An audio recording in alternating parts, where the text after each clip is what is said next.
gbogbo tó wà kí wá pé àkó sinmi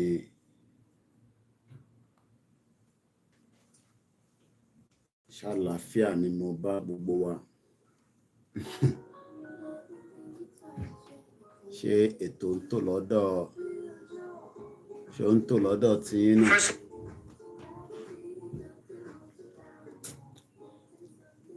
Kọ̀tún ní ká catch up náà ni. Ti busy díẹ̀ látàrọ àráyé darapọ̀ mọ́ ẹ̀yin olólùfẹ́ wa. Ẹ̀yin viewers, ẹ̀yin ọ̀jọ̀gbọ́n. Mo ti busy látẹ̀ǹkan, òní kò jẹ́ káráyé join ní program látẹ̀ǹkan látàárọ̀. Ṣàlàáfíà lẹ́wà, plan B, ẹ má bínú, mo ní technical glitch pẹ̀lú mixlr yẹn. Bí a ti tí ọ̀làṣà, a resolve problem tó wà lórí ẹ̀. Ṣàlàáfíà everybody shower, it's important in here. May's good. Afternoon, no verse. Mo busy díẹ̀ látàárọ̀ ni, nítorí fàtẹ́ fi rí mi lórí live ni. Then Star Radio náà tún wá ní technical glitch. So kò jẹ́ ká lè ṣe live lórí Star Radio náà. So, you know, ó dẹ̀ máa wá bẹ̀ lẹ́ǹkankan nígbà míì. Kódà mo ṣe busy gan, but I just thought ká ṣe. There was just only one charger, just for memory. Okay, we get another one. So, mo ṣì wà engaged gan, but I thought a lè máa ṣiṣẹ́ lọ ká máa fẹnu kan sọ̀rọ̀ rather than pé ká má wà live. Even though program tí mo fẹ́ ṣe lénìí kò tí prepared délẹ̀ tán, but it's better than nothing. Ẹ̀mọ̀ táwọn èèyàn bá rí wa lórí live, ẹlòmíà kọ́ máa pé kí ló ń ṣẹlẹ̀ tí gbogbo ẹ̀ ṣe wá dá rọ́rọ́ báyìí. So n tó fà tí mo ní dá bá tẹ̀ tí ní topic tá fi sọ̀rọ̀ lé lórí, bó jẹ́ question and answer náà ni a lè máa ṣe lọ báyìí. So mo kí gbogbo ọlẹ́ǹkan sí pé ṣàlàáfíà láwà.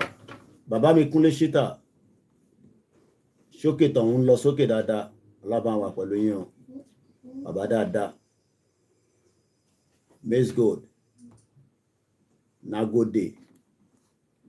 Mo fẹ́ kí sun yẹn reflect nínú broadcast mi. So ẹ ká kọ̀ máa bára wa sọ̀rọ̀ lọ ni. Ẹ̀yin Lagos Island, ẹ̀gbọ́n mi Yẹmí. Báwo lọ́dọ̀ yín lọ́hùn?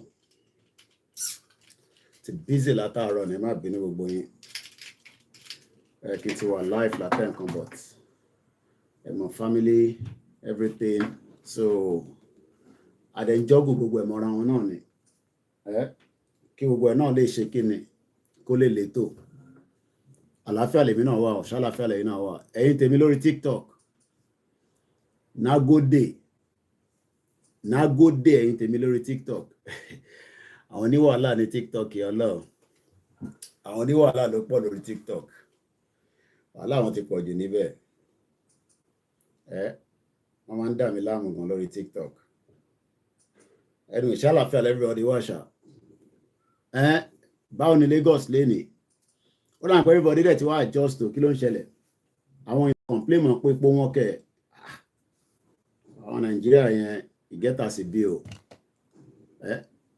Wàá rò pé àwọn èèyàn sì máa jáde táwọn máa complain.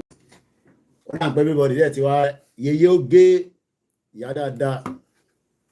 Ìwà pẹ̀lú ẹ̀wà yeye ó gé. Ó dà pé everybody dẹ̀ ti wá get used pẹ̀lú bí nǹkan ṣe ń lọ nínú Nàìjíríà. Kí ló ń ṣẹlẹ̀? Ṣá máa sọ pé ìyá ti wá bá wa lára mu nàbí báwo. Abíọ́dún Lexi, báwo ni èèyàn dáadáa? Òkìkí ọlá Emmanuel, bàbá àgbàlagbà. Masbi ló máa ń sọ bẹ́ẹ̀, bàbá àgbàlagbà. Masbi a ní bàbá àgbàlagbà. Èmi náà fi ṣe bí Wike ló máa fi bá yín sọ̀rọ̀, ló máa wọ glasses báyìí. Mo rí ló ẹ̀rí láyé mi. Ismail Gold, good afternoon sir. Ẹ̀yin tèmi ṣe tí miss mi púpọ̀ báyìí. Èmi náà máa ti miss yín kẹ̀. báwo ló ṣe ń lọ lọ́dọ̀ yín nígbà tí mínísítà bá fi sọ̀rọ̀ tó ń lo glasses láì ṣe pé ó ní eyesight problem wíkì ló máa fi sọ̀rọ̀ ló tún máa gbé glasses sójú èmi ò rí irú ẹ̀rí láyé mi àwọn politicians yẹn ìgẹ́ta sí bí lọ́rọ̀ wọn jàre ìgẹ́ta sí òun lọ́rọ̀ wọn àwọn politicians yẹn òfin báràlú sọ̀rọ̀ ààrẹ tó wá kan glasses mọ́jú question and answer mo fi gba question and answer phone line same number mo fẹ́ kẹ́ máa bí mi ní question ní tó bá wù ní kẹ́ bí mi máa dáhùn ìdí bá lè dáhùn ìdí bá dẹ̀ fi dáhùn lè dáhùn question èmi ò tẹ̀ rí nǹkan kan báyìí ó gbọ́ ṣe wá dá báyìí ojú mi gan mo rí anywhere question and answer òun ni mo fẹ́ ṣe lénìí ẹ tó bá ní béèrè ẹ béèrè lọ́wọ́ mi máa dáhùn lóhùn máa gbìyànjú so question and answer while I'm working mo ṣe wà lẹ́nu iṣẹ́ o mo wà nínú ọ́fíìsì mi ẹ mọ̀ pé I work from home so I'm always working laptop dẹ̀ náà la fi ń ṣiṣẹ́ tó pọ̀ jù nínú iṣẹ́ tá à ń ṣe tó wá dẹ̀ ti ní internet nínú ilé èmi ò rí nǹkan kan Mr. AY ẹni mo kó ètò ẹ ṣé gan ni sir question and answer ẹ tó bá ní béèrè ẹ bí mi ẹ dẹ̀ lè pè wọlé ẹ tẹ́ bá mọ phone number yẹn màá sọ number yẹn nísìn ẹ jẹ́ ń slow tọ́mọ yẹn gbọ́ kò jẹ́ ń gbọ́n kankan so Q&A òun mo kọ́ fífi ṣe tọ̀sán yìí ẹ bí mi ní àwọn question tó difficult mo fẹ́ kẹ́ bí mi ẹ má bí mi ní ọmọ mi ò rí kankan I really miss you totally ẹ má bínú mo busy látàárọ̀ ni Mr. David ẹ ṣé gan ni Larry Lamina question and answer ẹ má bí mi ní question ẹ má bí mi ní question kékèké o question ńlá question táwọn èèyàn máa gbọ́ program yẹn tó bá ní ẹ wo bó ṣe béèrè question lọ́wọ́ Koiki ẹ bóun náà ṣe lè dá wọn lóhùn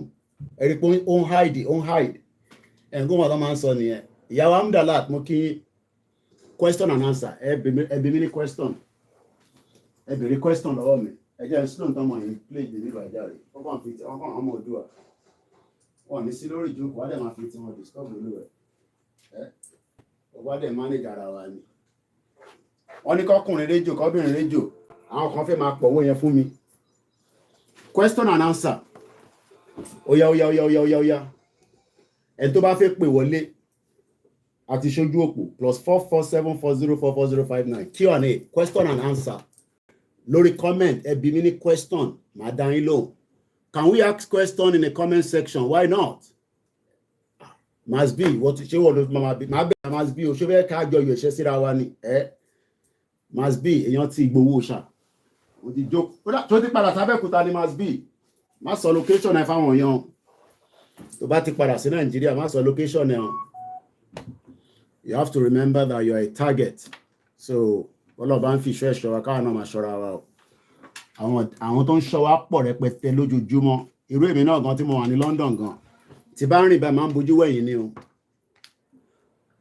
how can I get Oduduwa passport kò tí sí passport you don't have a passport for Yoruba nation because the country is not yet declared so kò sí passport gbogbo èyí tí Dúpọ̀ ní tìrì sọ tẹ́lẹ̀ pé a máa ṣe passport irọ́ ló wà ń bẹ̀ there's nothing like that èèyàn kan send message kan sí mi lánàá after tí mo ṣe program tán màá sọ question tẹ́ni ẹ béèrè ẹ̀rọ abá mi answer àbí kébì náà answer question ni mo ní ìdẹ́bí mi ní question ẹ dẹ̀ lè pè wọlé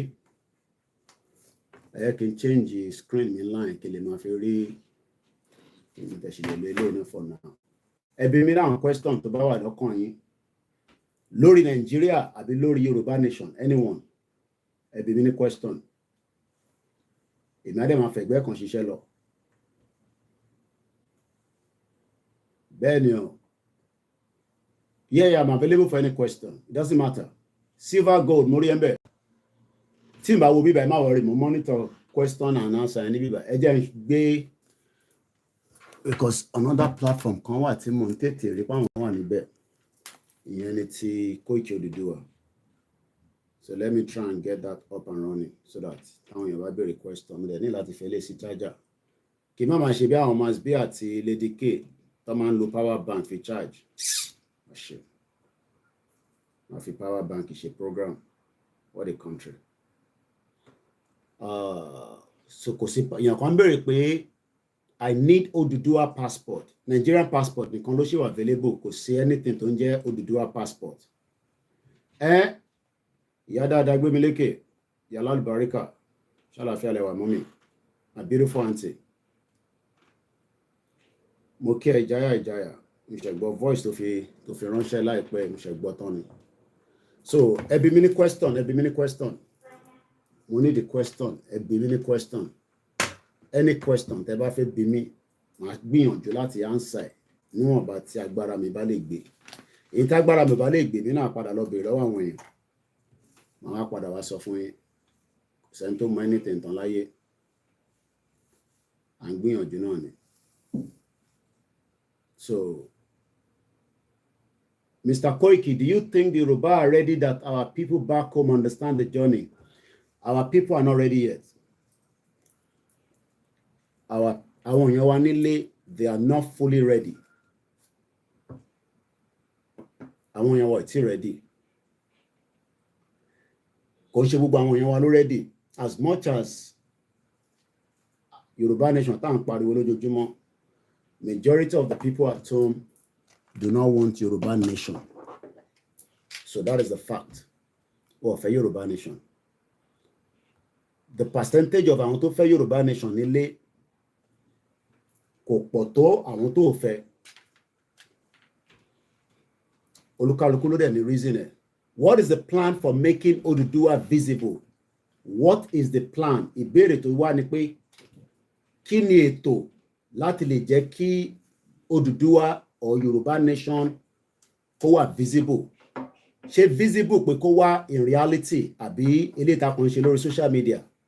Àlàáfíà mo wà Mr. Alábàárò. Ẹ̀yin Google ti bá business lọ́n ti ẹ̀kan pa owó ni. Ẹ jẹ́ ń dáhùn question yẹn. Èèyàn kan béèrè pé báwo kí la máa ṣe tí Yoruba nation máa fi wà visible? Kí ló ń pè ní visible? So that màá lè kọ́kọ́ fún yín ní understanding kan tí a fẹ́ sọ̀rọ̀ lé lórí visible. So ẹ jẹ́ ká lọ wo English dictionary. Tá bá sọ pé feasible. Tá bá ní feasible. Bí èèyàn bá sọ pé feasible. Kí ni nǹkan tó mean? Possible to do easily or conveniently. So kí la máa ṣe tó wà conveniently kí Yoruba nation fi lè wáyé tí kò ní di èṣù, tí kò ní dìjà, tí kò ní dìjà gbòòrò, tí à ní bára wa jà, tí ó dẹ̀ máa bọ́ sí. What are we going to do? Òun ni ìbéèrè tó wá yẹn. Ọ̀pọ̀lọpọ̀ nǹkan tá lè ṣe. Òun náà ni engagement pẹ̀lú àwọn politicians wa nílé. Àwọn politicians wa a gbọ́dọ̀ make sure pé we continue to engage them peacefully, constructively. Lótìtọ́ a lè sọ̀rọ̀ sí wọn bó bá ṣe wù wá, representative wa ni wọ́n. Ẹ̀yin lẹ fẹ́ máa pọ́n wọn lé ju bó ṣe yẹ lọ. They are not to be need àpọ́nlé kankan. A mọ̀ pé Yorùbá ní ọmọlúàbí lára, but a ní láti pọ́n wọn lé. Ẹni tó bá fẹ́ lọ ṣe public service, you are meant to be there for the people. So to make Yoruba nation feasible, láti lè jẹ́ kó wà feasible, kí gbogbo wa lè kúrò nínú Nàìjíríà, òun ni pé àwọn olóṣèlú wa wọ́n níṣẹ́ tó pọ̀ tó fi ṣe. So àwọn olóṣèlú wa, they are not ready to allow a Yoruba nation now. And that's a fact. Àfi tá bá fi parọ́ fúnra wa. Àwọn politicians wa do not want Yoruba country because Yoruba country will bring in a new system. So rather than having a Yoruba country, they prefer to us to have a Nigeria where they can try to make a difference. So, mo answer question here. Èèyàn kan ní Hausa is our problem. Hausa ní kankan ní problem wa. Àwọn Yorùbá náà jẹ́ problem. Hausa kan ní problem wa. We have lived with the Hausa people for a very long time. And we have done good things together. So Hausa kan ní problem wa. Is there any plan of doing rally back home this year or just diaspora rally? Èèyàn kan béèrè pé ṣé rally máa wáyé? Bàbá Akíntóyè ti sọ pé kán lọ bẹ̀rẹ̀ rally. So mo mọ kí ni plans tí àwọn committee or àwọn tí ẹ bá ní question ẹ put it out. I'll read the question out and I'll answer it.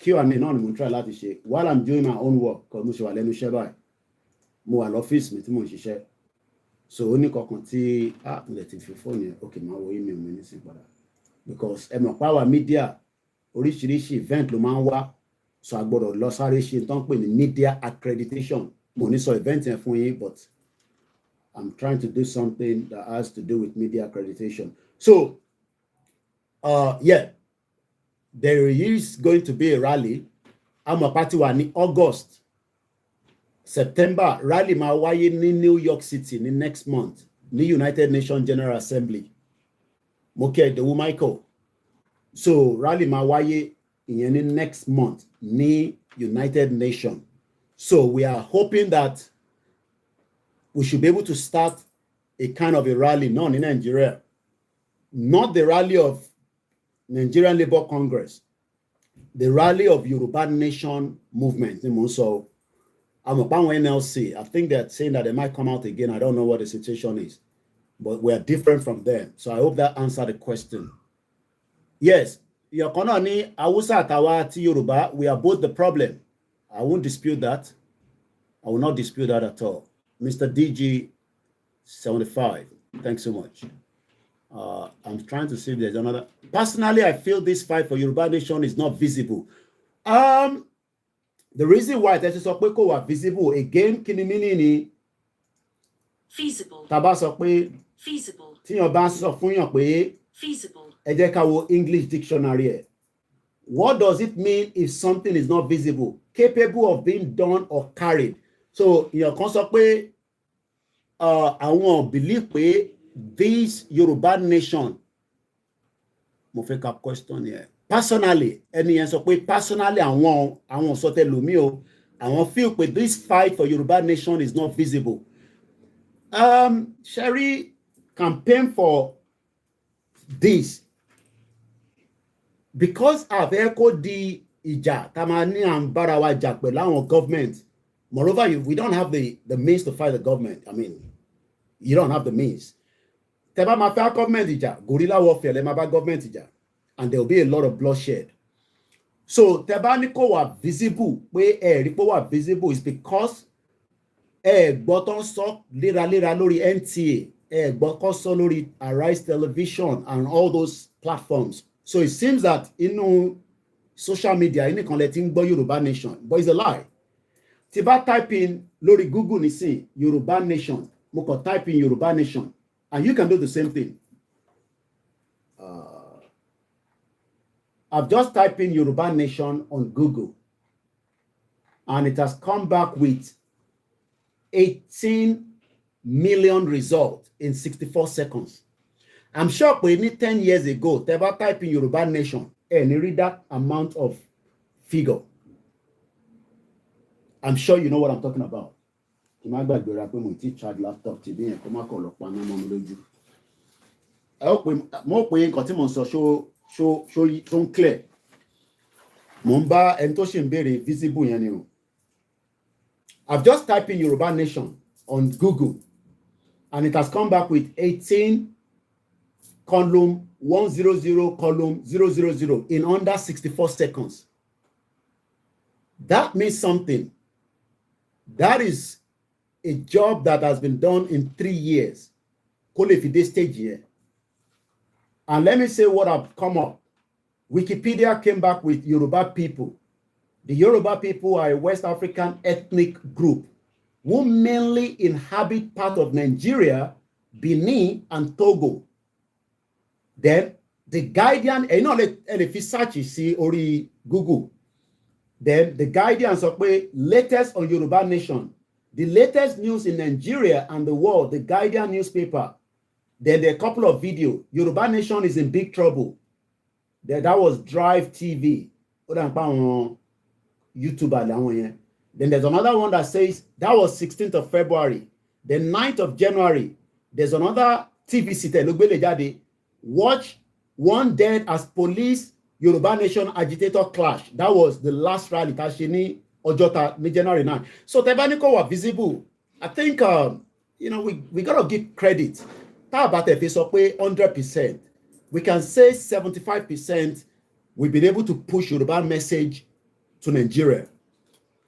And I mean, I've just told you that based on what Google is saying. So, and it's visible. But recently, Esheniko visible, it looks like everything is quiet. Nothing seems to be happening, Everything seems to be quiet. So more activities is happening online, which is where the engagement is. If you charge the laptop, so we need plug it maybe that. There's some NEPA there's some for me. I'm a poet, me no banana, money watch the program. But that must be to my shonalo. Must be in your Koikimedia. My big brother. So I hope that answered the question. What of the rally that we have done so far to many people dead? How many people have died? I want to ask you the question, Mr. Terry Tech. Any rally tashi, so many people have died. I am now asking you, how many people have died? Sherry, yes, ati Biafra talk Olanso ni bibayo. I'm asking questions, so I might take it as an offense. Many people have died. How many people died in the rally? Màá fún yín ní statistic èèyàn mélòó ló kú tó jọmọ Yorùbá nígbà tí Buhari wà ń bẹ̀ for 8 years. So that concept of that phrase pé many people died during the rally is a wrong word to be, is a wrong narrative. Is a wrong narrative to put out. And you know that. But whether you are being sentimental against or for, you only were against in con or co in support. So it's either you were in support of Yoruba nation or half. So what have the rally that we have done so far and so many people died? That is a lie. Any evidence here, many people died. Yes, we lost a couple of people. And I said couple of people. And I can give you off-air. Ní July 2021, ní Ọjọ́ta, wọ́n pa Jùmọ̀kẹ́ Oyèlékè, èèyàn kan péré ló kú. In the whole of Yoruba rally tá a ṣe ní July ní gbogbo 2021, èèyàn kan ló kú. So kí ni imboleti statistics pé gbogbo rally tá à ń ṣe èèyàn kú. Ṣé wá mọ̀ pé gọ́ọ̀mẹ̀ntì Buhari in 8 years, mo lè fẹ́ kẹ́ mú pen and paper, charity manche program, tẹ́ bá ní pen and paper, is a waste of time. Gbogbo platform, èmi náà láàárọ̀ mo ti jí láti, mo jí ní kan bí 5, no. Time tí mo jí mo post the time here, I think it was 6:09, but I woke up before. For a very long time, mo wà lórí TikTok live, mo ń wo oríṣiríṣi táwọn èèyàn ṣe.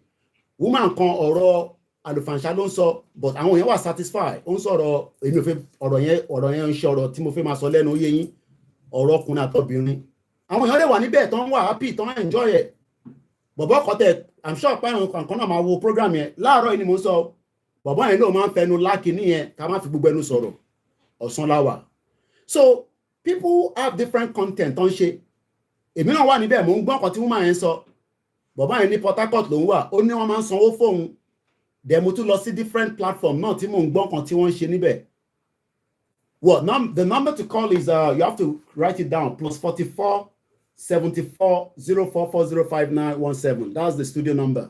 So, the word that many people die, mo fẹ́ ká máa lò ọ̀rọ̀ yẹn wrong gan. Ìrọ̀lẹ́ ń pa pé so many people died. Well, I've just called the number out in Kichuku, so I don't know whether you didn't pick the number. I just call it out now. So the word that many people die is a lie. Thank you so much, Mr. Terry. Sherry, yes, people die. We've lost 1, 2, 3 people. But gbogbo àwọn tó kú nínú rally tí bá sọ pé wọ́n tó 10, ní believe it. Tí bá sọ pé gbogbo rally tá ṣe. Àwọn èèyàn ti kú tó jẹ́ ọmọ Yorùbá nínú bá ń ṣe Yorùbá nation. But kò ń ṣe Yorùbá nation ló pa wọ́n. Ẹlòmíì kú for the negligence of Nigeria as well. Whether through healthcare. Ṣé mọ̀ pé lẹ́tà bàbá kí tó yé ìdáná ẹjẹ́ sáré mú lẹ́tà ìjáde fún yín. Mo kò wà tó sí o. Ǹjẹ́ mo lè print mi báyìí. Ẹ bá ń tan printer yọ ẹ̀yàn mọ́ mi o. Tí bá ti rí yẹn. Ṣé mọ̀ pé mo ń bọ̀ lẹ́tà bàbá kí tó yé ìyẹn lè wá. So, for the fact that people come out and say, rally tá à ń ṣe yẹn, àwọn ọmọ Yorùbá ẹ ti pa àwọn ọmọ Yorùbá, irọ́ ló ń pa. Irọ́ ló ń pa. Àwọn kì í ṣe payanpayan. Màá print bí jáde nísìn. Ẹ jẹ́ n tan printer mi. We lost 28,000 Yoruba people in 8 years. Mo fẹ́ kẹ́ farabalẹ̀ kẹ́ gbọ́ bíbá. In 8 years of the government, the number is plus, which is the UK code 44. So, taba ń pe number yẹn náà ẹ bá wa fi sórí comment section. Ẹ má jókòó síbẹ̀ kẹ́ má gbogbo yín náà ní staff now. Taba ti ń fi number síta ẹ bá wa fi ẹ̀yin náà ẹ bá wa máa type ẹ̀. Èmi ò lè tún máa fọwọ́ ṣe nǹkan mi ẹ̀mú rẹ̀ máa staff mi wà on the background. Plus 44, that's the UK code. 74 04 40 5917. Plus 44 74 04 40 5917. So that word is wrong, Mr. Terry, and I'm being honest. Throughout the Yoruba nation, we've lost I've turned off the hotspot. I mean the Wi-Fi, not hotspot. It was actually switched off. Throughout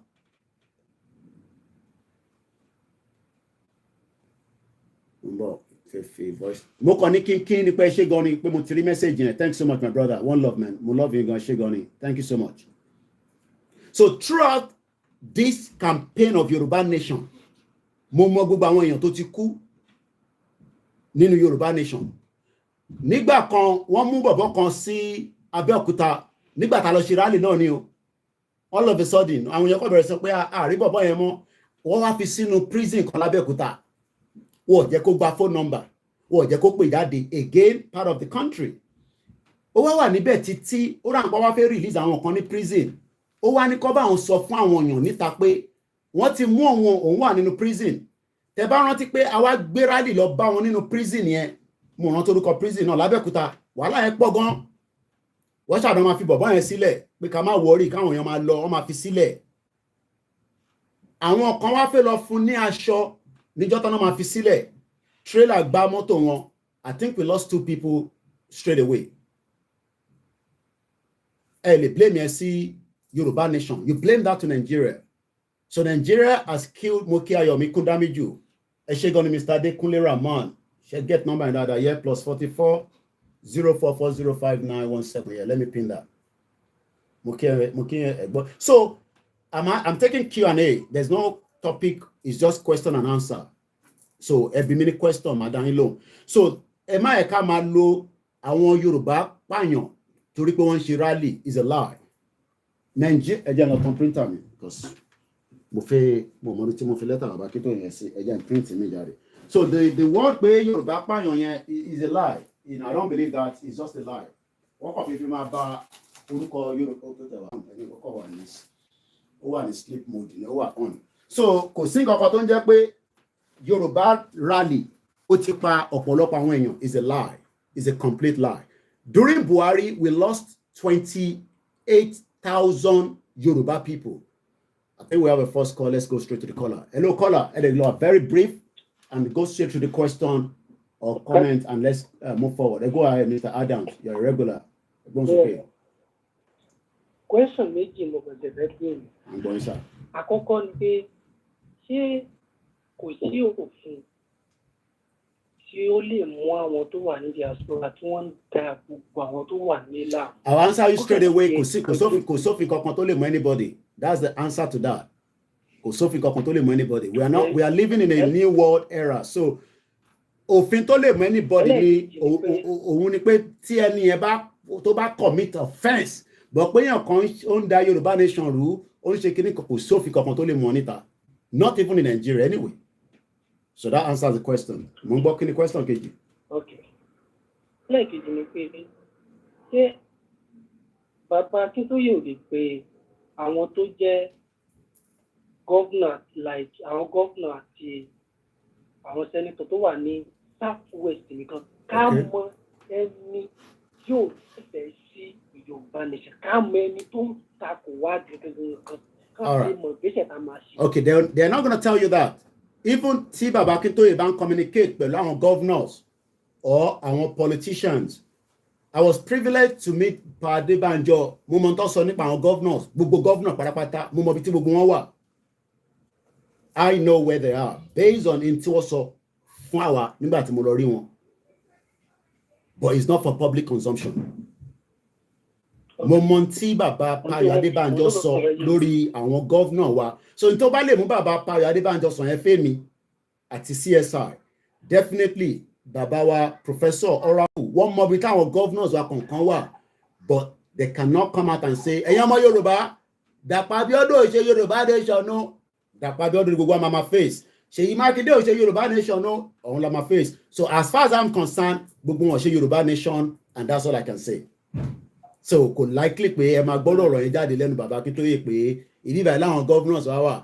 Àwa aráàlú la gbọ́dọ̀ máa encourage wọn pé Yorùbá nation la fẹ́, ẹ jẹ́ kájọ fọwọ́ sí kájọ ṣe. Kò ń ṣe èyí tí wọ́n sọ pé ẹ̀yin kan lọ ṣe politics, and I believe I should open this email because somebody sent me an email. Ó dà ń pẹ́ ní ẹgbọ́ program tí mo ṣe lánàá bí ara àwọn ti Dúpọ̀ Onítìrí ni. So màá sọ tí wọ́n send sí mi nínú email yẹn nísìn pé ṣèbí Dúpẹ́ ti declare Yorùbá nation, kí lè mi àti Ìgbòho àti bàbá Akíntóyè wá ń waste time fún. Like I say, kò sí nǹkan tó ń pè ní declaration, is a lie, is a complete mirage. Tẹ́ bá mọ̀ tó ń pè ní mirage is tó bá lọ sí desert, wọ́n máa pè òun rí omi níwájú rẹ̀ but kò sómi bẹ́ẹ̀. So àwọn tí wọ́n náà, thank you so much Mr. Terry, both governors are still on the same job. Yeah, as far as we're concerned, they are not in support of Yorùbá nation because àwọn fúnra wọn ò tí ì jáde láti wá sọ fúnra wa pé àwọn fẹ́ Yorùbá nation, because they are still working with the agenda of Nigeria. So that's as far as we can say. So our governors, our politicians, our representatives, they are not in support. Tó bá wà in support of Yorùbá nation, the step kò ń ṣe pé wọ́n ní kẹlọ́ máa ṣọdún ìṣẹ̀ṣe, gbogbo yẹn wọ́n fi ń kàjọ ni. Intern need láti ṣe ni pé wọ́n need láti mú bill. Ẹ rántí program tí mo ṣe lánàá, ẹ rántí pé MP yẹn mú bill lọ sí house pé bill yìí ó breaking, new Nigerian general fall down and died. Àti gbọ́n yẹn látàárọ̀. Ó lè ti ní illness tẹ́lẹ̀. Wọ́n níyàn kan general kan kú bí tó ti ń ṣe exercise. Àwọn èèyàn kú lójoojúmọ́ labroad. Ó lè ti ní illness tí kò tọ́jú or whatever. Àsìkò ẹ̀ tó nìyẹn, kọ́lọ́n foríjì, kọ́lọ́n fọ́run kẹ́.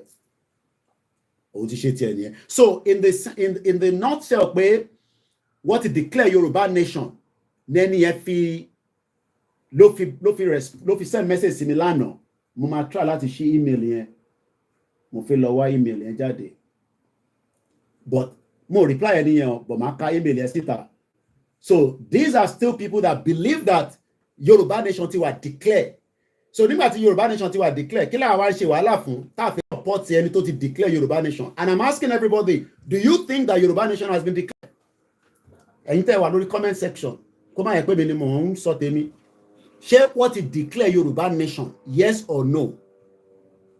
Yes, wọ́n ti declare. No, I ti declare. Okay, Mr. Sambi lórí TikTok sọ pé no. Dizzy123 sọ pé not yet. Ta ló tún wà níbẹ̀? Mr. Frank sọ pé no. Gbogbo ẹni tẹ́ bá ń gbọ́ program gbọ́dọ̀ answer because ìyẹn la máa fi mọ̀ bóyá tòótọ́ lẹ́yìn náà sọ pé wọ́n ti declare àbí àìtí declare. Bàbá Kúnlé Chita sọ pé no. Ta ló wà níbẹ̀? Mr. Bamidele sọ pé no. Mr. Ọlá sọ pé not yet. Plan B sọ pé a big no.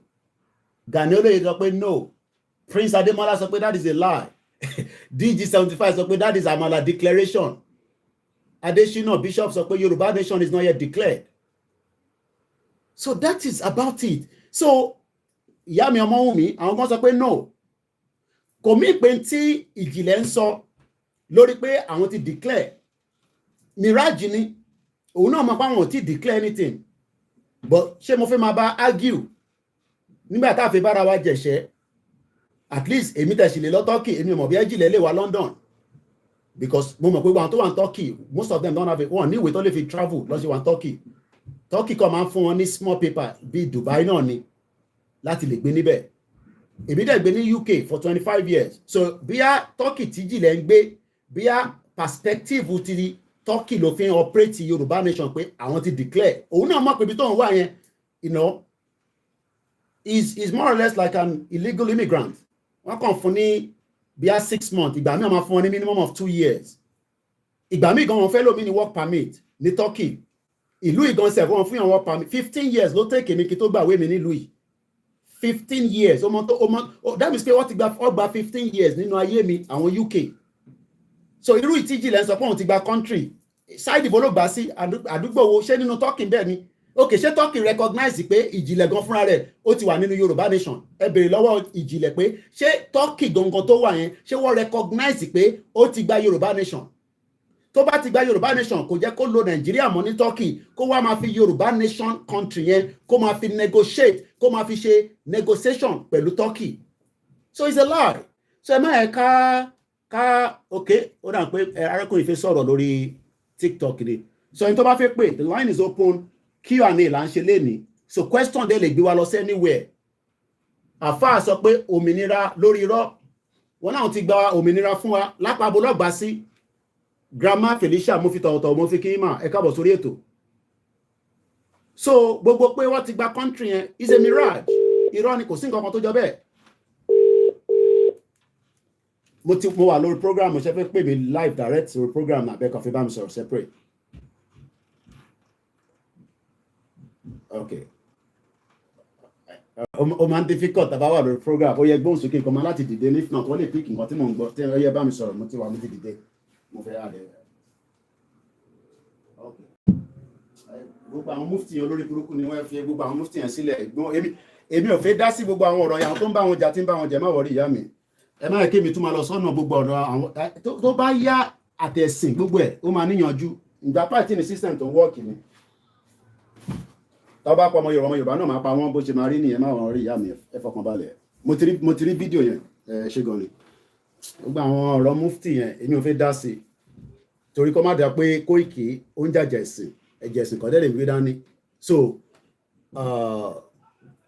under who collect country bàbá mi alábàárù ń béèrè pé lábẹ́ ta ló gba country lábẹ́ Dúpẹ́ Onítìrí ló ti gba country bàbá mi Peter sọ pé they are comedian mo kí yàwá Dorcas ẹ béèrè question àbí kẹ́ pè wọlé question and answer là ń ṣe lásán ẹ̀ Dagboru declaration was a complete lie even gan Jimmy Boy kátẹ̀ sọ pé ó ní ìwé l'Amẹ́ríkà ṣó lè sọ pé declaration yẹn nísìn ó máa fi fax ó máa fi ṣe policy pẹ̀lú American government I don't know it's a lie so kò sí nǹkan kan tó ń jẹ́ declaration ìyẹn kan ní where have I been ẹ̀yin ní kí n béèrè lọ́wọ́ ẹ̀ èmi wà bíbá lánàá níbo lẹ́yìn wà bàbá wa Murphy King J ẹ̀yin ní kémi béèrè lọ́wọ́ pé níbo lẹ́yìn wà ẹni where have you been èmi náà sọ pé mi wà ní bíbá níbo lẹ́yìn wà ní kémi béèrè bí ẹ ti ń pawó ẹ ti busy bí ẹ ń ṣe Yorùbá nation tẹ́lẹ̀ ṣe mọ́ ẹ ti bínú pé gbogbo ẹ ti dàrú àti gbowó àti parọ́ fún yín because that's what Dúpẹ́ Onítìrí said ó ní àti parọ́ fún àwọn ọmọ Yorùbá ó ní wọ́n gbowó bàbá dúdú kìíní kan dúdú debunker àṣé Professor Adéníran mo tún pọ́lé nìyẹn o bàbá yìí ló lọ ń gbé information fún Dúpẹ́ Onítìrí so there's nothing like declaration mo fẹ́ mú message yẹn dẹ̀ wà lórí mo ń bọ̀ kí ló tí mo lè ṣí email mi lórí bíbá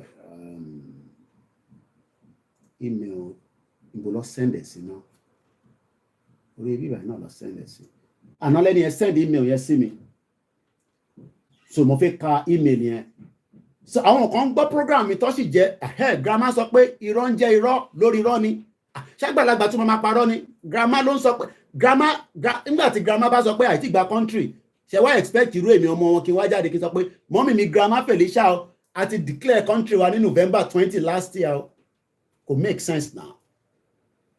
Wọ́n ní what is wrong in collecting money to propagate your goal wọ́n ní mò ń gbowó wọ́n ní àti gbowó irọ́ là ń pa fọ́mọ Yorùbá so tí bá gbé message ẹ̀ jáde lẹ máa ní understanding ẹ̀ ó dáa pé ẹ̀yin tẹ́ wà lórí TikTok ẹ máa bí ẹ̀mí ní 1 minute kí n fi forward message yẹn síra mi sí another email ẹ fún mi ní 1 minute mo ń padà bọ̀. So nígbà tí mo rí message yẹn ní àná àbí àárọ̀ ìmórí ẹ̀gbọ́n yẹn send okay orí Koiki info@Koiki lọ send ẹ̀ sí so mo ní dárúkọ ẹni yẹn just to protect that person include ẹ jẹ́ sáré forward ẹ̀ sínú musakalam@gmail.com màá wá ka message yẹn fún yín so that ẹ lè rí pé a sì ní ọ̀pọ̀lọpọ̀ àwọn tó believe Mr. Waleni, until we hear from the foundation of the Yoruba nation. So, Emma Bennett, our Lord TikTok, Mutipadade. Moki Yawa, Koje Dupe Onitirio, Yawa Dupe Adejobi Abel. One, there's nothing like Yoruba nation. We want to declare Yeroni. So, when to ban sọ pé Dupe Onitiri ti declare Yoruba nation is a complete lie. Mo rí pé Bishop fẹ́ pé Bishop kẹ́ tó pé ẹ jẹ́ sáré ka message tí arákùnrin yẹn tó send sí mi lánàá. So ẹ jẹ́ kí n mú wá lórí email mi. I like feedback. Then daddy wa kan náà fún mi ní advice kan. Though ìyẹn maybe I won't put it out to the public yet. But I'll see if it's something visible. Okay, MC Murphy sọ pé I don't understand. Ẹ̀yin lẹ ń béèrè question pé where have you been? Èmi náà wá ń béèrè pé níbo lẹ́yìn náà wà. Ẹ̀yin lẹ ń bí mi pé where have I been? Ẹni tó bá béèrè pé where have you been? Láwọn pé ó tó mẹ́ta tẹ́tí rí mi nìyẹn. Bóyá ẹ rí mi lánàá ni, bí ẹ rí mi níjẹta, bí ó ti tó 6 months tẹ́tí rí mi.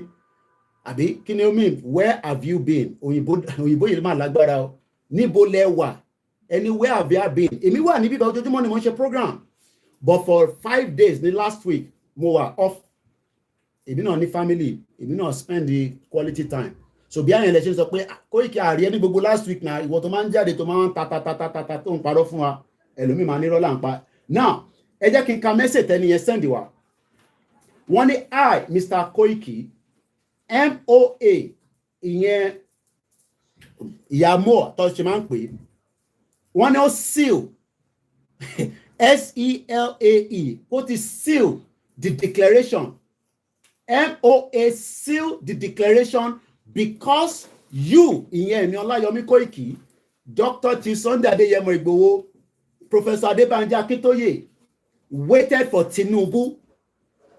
There are 1 million people countries. Pé ìlú kan wà tó jẹ́ 1 million. Kò sẹ́ni tó kódà yìí tó 1 million gan wà. Ìyẹn lọ bẹ́ẹ̀. Wọ́n wá ń béèrè pé why wait for the United Nations or Tinubu? Wọ́n ní kí ló dé tá à ń dúró de United Nations. Ṣé mo jáde rí? Oh yeah, ẹ béèrè question. Ẹ má máa bí mi pé, oh, can you bring me up? Okay, ẹ send the request. Ẹ máa send the request. Okay, invite. Okay, mo ti invite yín. And we don't use the logatory ẹni tó bá wọlé and sọ̀rọ̀ àlùfànṣá ní bíbá. Èmi ráì láti bú yín, but ẹ má sọ̀rọ̀ àlùfànṣá. Tó bá sọ̀rọ̀ àlùfànṣá, màá bú ẹ padà. Mo fi wà very, very moderate lẹ́nu. Ẹ ní sùúrù, ẹ mute ara yín. Mo fi ka message délẹ̀ tán. Ẹni àwọn ní, only you waited for United Nations. Only why wait for United Nations or Tinubu? I've never come out in suffering to United Nations ma fún any country. I've never come out to say that. I have never come out to say Tinubu and Rode. Ìyẹn di méjì. Wọ́n wá ní go beg pé kí lọ bẹ èmi bàbá Akíntóyè because àwọn mẹ́tẹ̀ẹ̀ta tó because wọ́n mọ̀ pé àwọn mẹ́tẹ̀ẹ̀ta ẹni kò ṣe káwọn tó kù náà because at least kọ́ ti lè kó èmi náà mọ́ wọn. So wọ́n ní kémi bàbá Akíntóyè àti Ìgbòho ká lọ bẹ Modúpẹ́ Onítìrí and let all Yoruba know that. Wọ́n wá ní get out of this rot for next generation's sake. Why wait for that? Why wait for white man? Pé kí là ń dúró de àwọn òyìnbó aláwọ̀ funfun. It is time from your brother and another mother. Mo bẹ́ẹ̀ ni ẹja, I'm sure pé máa gbọ́ program yìí. Ìrọ̀lẹ́ ń pa Dúpẹ́ Onítìrí ò gba country kankan for anybody. It's a lie. MC Murphy ẹgbọ́n sókè tẹ́ bá dẹ̀ ti ń sọ̀rọ̀ tán mo fẹ́ ká pẹ́ lórí ẹ̀ tó mo fẹ́ gbẹ́ lómi wọlé so ká lè bọ́lẹ̀ ẹgbọ́n sókè sà. Brother. Hello, my brother. Ẹ go ahead, I'm going, sir. Yeah, God bless you. Same to you, sir. Mo ti ń tẹ̀lé ẹ tipẹ́. Ẹ ṣé gan ni, Daddy. And the voice you are hearing is the same MC Murphy for years on radio. Àgbà yẹn akalẹ̀ bàbá. Ẹ̀yin àgbà journalist nìyẹn. Irú àwọn ọmọ kéékèèké báyìí. Àwọn afẹ́fi social media afẹ́fi máa gbé iṣẹ́ ìgbẹ́rọ́ lẹ́pa. Ẹ̀yin gangan ni àgbàlagbà gbòógì journalist. Ẹ bá sọ̀rọ̀ kí gbogbo ọmọ Yorùbá ń gbọ́ yín káàkiri gbogbo àgbáyé. Ẹgbọ́n sà. Mo kí gbogbo ọmọ Yorùbá tó ń gbọ́ mi. Gbogbo platform mi ló ti ń gbọ́ yín báyìí sà, MC Murphy. Yeah, it's been a long time. Tatirira tí. There was a time I sent you a letter that I needed to speak with you, but I need láti sọ̀rọ̀. Your motive, you are like me, or ẹni tó bá jọ ẹnìkan lọ la máa ní ìwà tó ń wúlò wà lára ẹ̀. Okay. And àwa méjèèjì but táwọn fọgbọ́n ṣe nítorí pé Yorùbá ò wọ́n wà straightforward. Okay. You understand? Àgbọ̀yé sọ. Táwọn fọgbọ́n ṣe. Ìmọ̀ wá ibi tí mo fi sọ pé where have you been ní pé nígbà tọ́rọ̀ yìí pé wọ́n gba I could remember yìí pé nígbà tí wàhálà ṣẹlẹ̀ tí bàbá wa Tinubu, let me tell you, one-on-one what bàbá wa Tinubu told me nípa òun lòun máa create Yorùbá nation. Kábíyèsí Elédùmarè. Kábíyèsí ẹ̀. Tell anybody ò gbọ́. Kábíyèsí Elédùmarè. Because nígbà tí bàbá lọ sí ọ̀dọ̀ Tinubu, mo sọ pé ìje tẹ́ ń gbé yìí ń sìn yìí tí wọn ò ní pa yín lórí ẹ̀, ó ní I will be fast enough. I will be fast enough. Ó ní nǹkan tí mo ti ń lé ti pẹ́ wọ́n wá ló fẹ́ ṣe Yorùbá nation. Èmi ni mo lè create Yorùbá nation. Tó bá ti gbàgbára fún mi tán. So nítorí ẹ̀ mo ṣe máa ń sọ wípé bóyá kí gbogbo wa ní sùúrù fún Bọ́lá Ahmed Tinubu. Okay. Bóyá ó máa jẹ́ ọmọ ọkọ Àbó máa jẹ́ ọmọ àlè. Ọmọ àlè. But MC Murphy, ẹ má ní mo dárò dórí lẹ́nu bàbá, mo ń gbádùn ọ̀rọ̀ yẹn lọ. But does that mean pé ká má wà bàbá ṣe lọ tó tá bá dá dúró àwọn kan ní ẹgbọ́n mẹ́sẹ̀ tí mo kà tán nísìnyí sá.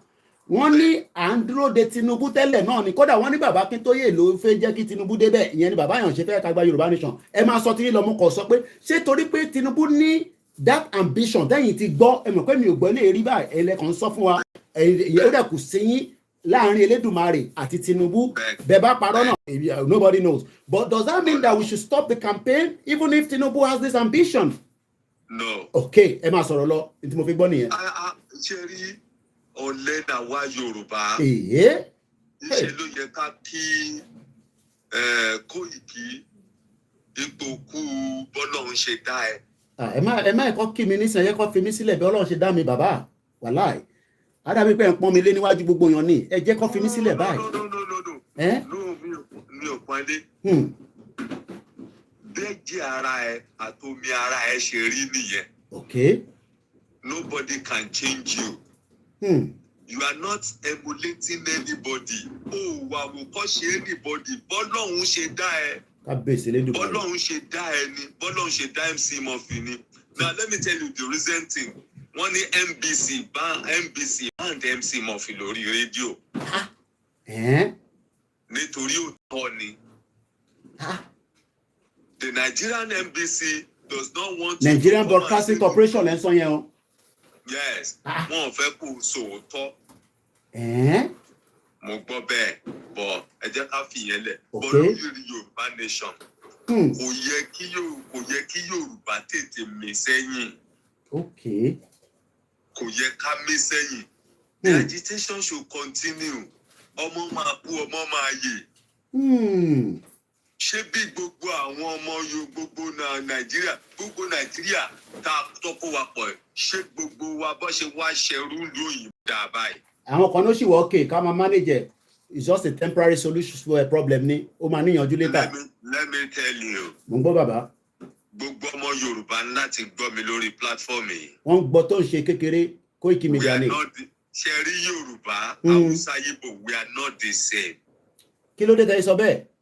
Yorùbá ló máa ń wẹ̀gbẹ́ ọ̀tún àtòsì kó tó tọ̀ síbì kan. Kó má kọ̀kọ́ yọ ọkọ̀ yíyan síta pé kí ló dé? Hausa ò jí ṣòro láti bẹ̀rẹ̀ síbì kan láti tọ̀. Yorùbá ló máa ń kí à ń pa àbí tóun fẹ́ sùn òun fẹ́ kó clean. Okay. Hausa ò jí ṣòro anywhere láti sùn. Okay. Yorùbá ló máa ń wòye pé ọmọ lágbájá rèé. Máa ẹ̀kọ́ bá mi níbí. Hausa ò jí ṣòro. Wọ́n níran. You understand what we are saying? I'm talking. Mo wà pẹ̀lú bàbá mi. Kì í ṣe kan náà. Okay. Tó bá pẹ́ títí tá ò bá sọ̀rọ̀ tó bá yá ọ̀rọ̀ àsọra ẹ̀ káwọn àgbà fura. Wọ́n fura mo rí bàbá Adébánjọ bàbá yẹn sọ̀rọ̀ tó pọ̀ kò ń sọ̀rọ̀ social media ni bàbá yẹn sọ̀rọ̀ tó pọ̀ mo rí kú bàbá yeye MC Murphy mo rí kú bàbá tó ń ṣe nǹkan tó ń ṣe kejì tó ń ṣe mẹ́ta tó ń ṣe márùn-ún èmi àti gbowó nìkan nu yàrá pẹ̀lú bàbá yẹn sọ àwọn ọ̀rọ̀ kan mo turn down nígbà tí mo dé London padà torí mo gbọ́ àwọn kankan tí bàbá yẹn sọ. ẹ rí pé ńgbà tí Ìgbòho ń bọ̀ l'Abẹ́òkúta ọ̀dọ̀ mi ló yà. Nígbà táwọn bọ̀ lálẹ́. lára ńgbà tẹ́ ń bọ̀ lọ́sàn-án ṣe bí Murphy's Place ní gbogbo oh yes mo rántí níbẹ̀ lọ ti ṣe interview tí mo máa ń play lórí program wa ní gbogbo ìgbà. bẹ́ẹ̀ ni ọ̀dọ̀ mi ká tó máa lọ sí ká tó máa wọnú gbó lọ náà. bẹ́ẹ̀ ni níbi petrol station yẹn èmi ò dábọ̀ kan mọ èèyàn mélòó lèmi máa yàn pé jẹjẹ sì lèmi ní ilẹ̀ Yorùbá. ṣebí ni mo ní Murphy's Place yẹn. now what I'm now saying is. Okay. mo ṣe àwọn Yorùbá Nation Ogun State. bẹ́ẹ̀ni sà. wọ́n ṣe nǹkan kan tí mo like because nígbà tí wọ́n ní àwọn Yorùbá Nation ló ń gba rédíò ló lọ radio station. bẹ́ẹ̀ni mo rántí. I was the one that gave the idea that you have to counter attack. lẹ́sẹ̀kẹsẹ̀ bàbá kí tó ìgbọ́n jáde gbogbo wa jáde lẹ́sẹ̀kẹsẹ̀. everybody ẹ jáde pé ṣe rí Yorùbá ẹ má jẹ́ ká yọmọ àlè. ẹ má jẹ́ ká yọmọ àlè. àṣìṣe pọ̀ ní gbogbo ohun táwa kan tó jẹ́ pé ohun tá à ń wá kọ́ ni Yorùbá Nation ohun tá a fẹ́ jẹ là ń wá. ṣé ẹ dẹ̀ mọ̀ pé wọ́n ní ẹrú kan ní máa ń mú ní búgba ẹrú. Okay. Hey, sorry. What I want us to do gẹ́gẹ́ bí ọmọ Yorùbá. Okay. ẹ má jẹ́ kó sú wa. ṣé pé ká má relent bàbá. Yes. Okay. Àwọn kan tẹ̀yìn bí ẹ̀ làwọn ṣe ń sọ pé àwọn òrí kankan pé gbogbo ẹ̀ ti tutù jù kí ló dé. Gbẹ̀gẹ̀dẹ̀ máa gbiná ẹlẹ́yà sì máa jáwé. Àwọn Yorùbá tẹ máa ń sọ ènìyàn máa ń fẹ́ dàbí pé mi ẹ fẹ́ léyàn kúrò lórí social media àwọn Yorùbá yẹn ti tóbi jù ẹ bírèkì ẹ káà ti pẹ́ nílùú òyìnbó ìbọn yẹn ti pọ̀ jù. Ṣé bí London lèmi náà wà yìí? Ẹ̀yin kò má ta ẹmọ ibi tẹ́yìn ti kọ́ Yorùbá ni èmi sì máa lè di tèmi nì gẹ́gẹ́dẹ́ máa gbiná kò sáà mọ̀ pé gbiná yẹn ìyẹn kò ní ṣe nǹkan tó dáa kí nǹkan gbiná kò dáa rárá. Gbẹ̀gẹ̀dẹ̀ máa gbiná ẹlẹ́yà máa jáwé. Ṣé it's just like gbogbo nǹkan tá à ń ṣe yìí tá à ń tó yìí tó bá yá ọ̀rọ̀ máa sọ́ra ẹ̀. Ó máa sọ̀rọ̀ ẹ̀ okay. So because ìwà táwa Yorùbá máa ń wù síra wa ìwà kó sú wọ ni wọ́n ń wù sí ẹ. Bẹ́ẹ̀jọ́ tó ṣe máa ń bú mi gan máa ń ní olè kódà wọ́n ní mo ra lẹ̀ gan mọ́ àwọn pé ìdìbò mo ra lẹ̀ sí wọ́n sọ fún Ìgbòho gan pé mo ti kọ́lé mọ́ lára níbi tó wà níbi Ìgbòho nínú wíwé níṣẹ́ nínú wíwé. Ìwà Yorùbá nìyẹn wọ́n máa bú ẹ ẹni tó bá ti jó lóòótọ́. Ìgbòho ló tó wá sọ fún mi pé kí n má wọrí o pé gbogbo bá ṣe sọ pé mo kọ́lé ẹ̀ òun mọ̀ pé mo nílé kankan òun wá wọ́n dà pé mo kọ́ sí náà ní kóun lè bá mi fi protection bẹ́ẹ̀ kí security wà níbẹ̀ kó má dà mí láàmú. Ìṣòrí ìwà Yorùbá ni ká máa bú ni ká máa tako ni. Okay. So don't expect anything good from the public until we achieve this goal. Lágbára Ọlọ́run ó dẹ̀ máa wáyé ẹ ṣe gan ni.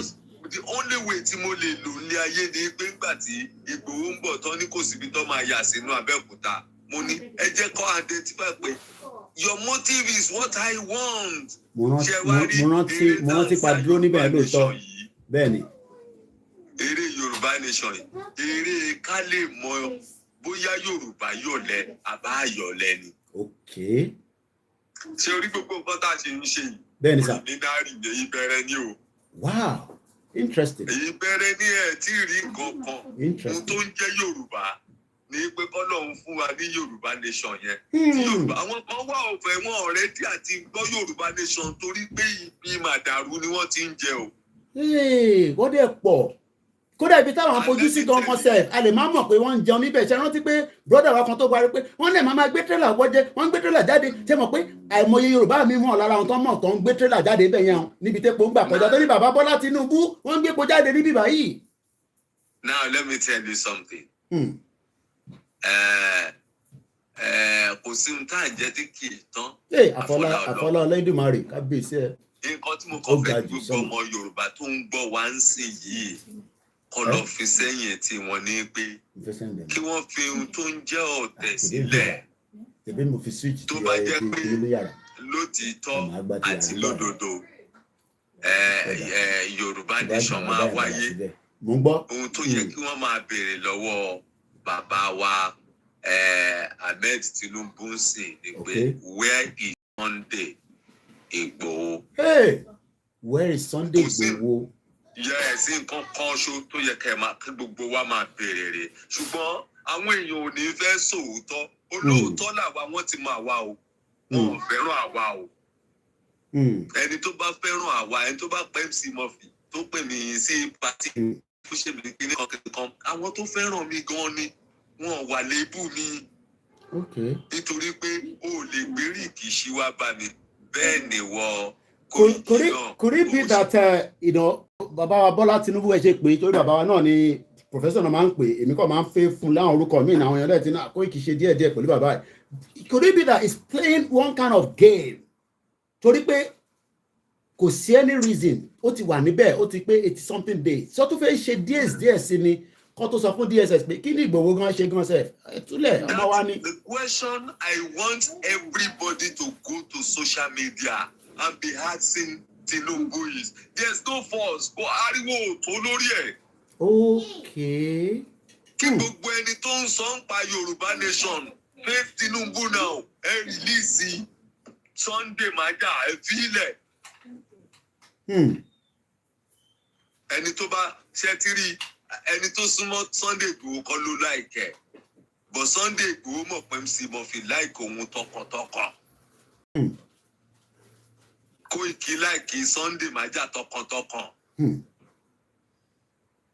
Kí ló dé tí gbogbo Yorùbá pátápátá ò ṣe bẹ̀rẹ̀ sí jáde èyí tó fi ń ṣe bó ṣe wù wọ́n lórí TikTok yẹn tó jẹ́ pọ́rọ̀ òkú ọ̀rọ̀ òbò ni wọ́n sọ. Nígbà ọ̀rọ̀ yẹn nígbà èmi ò tẹ̀lé sọ bẹ́ẹ̀ ṣe sọ yẹn nígbà tí mo wo program woman yẹn láàárọ̀ ìmú lórí TikTok náà kọ́ máa ń nǹkan bẹ́ẹ̀ ń lọ lórí TikTok gan. I have a show on TikTok.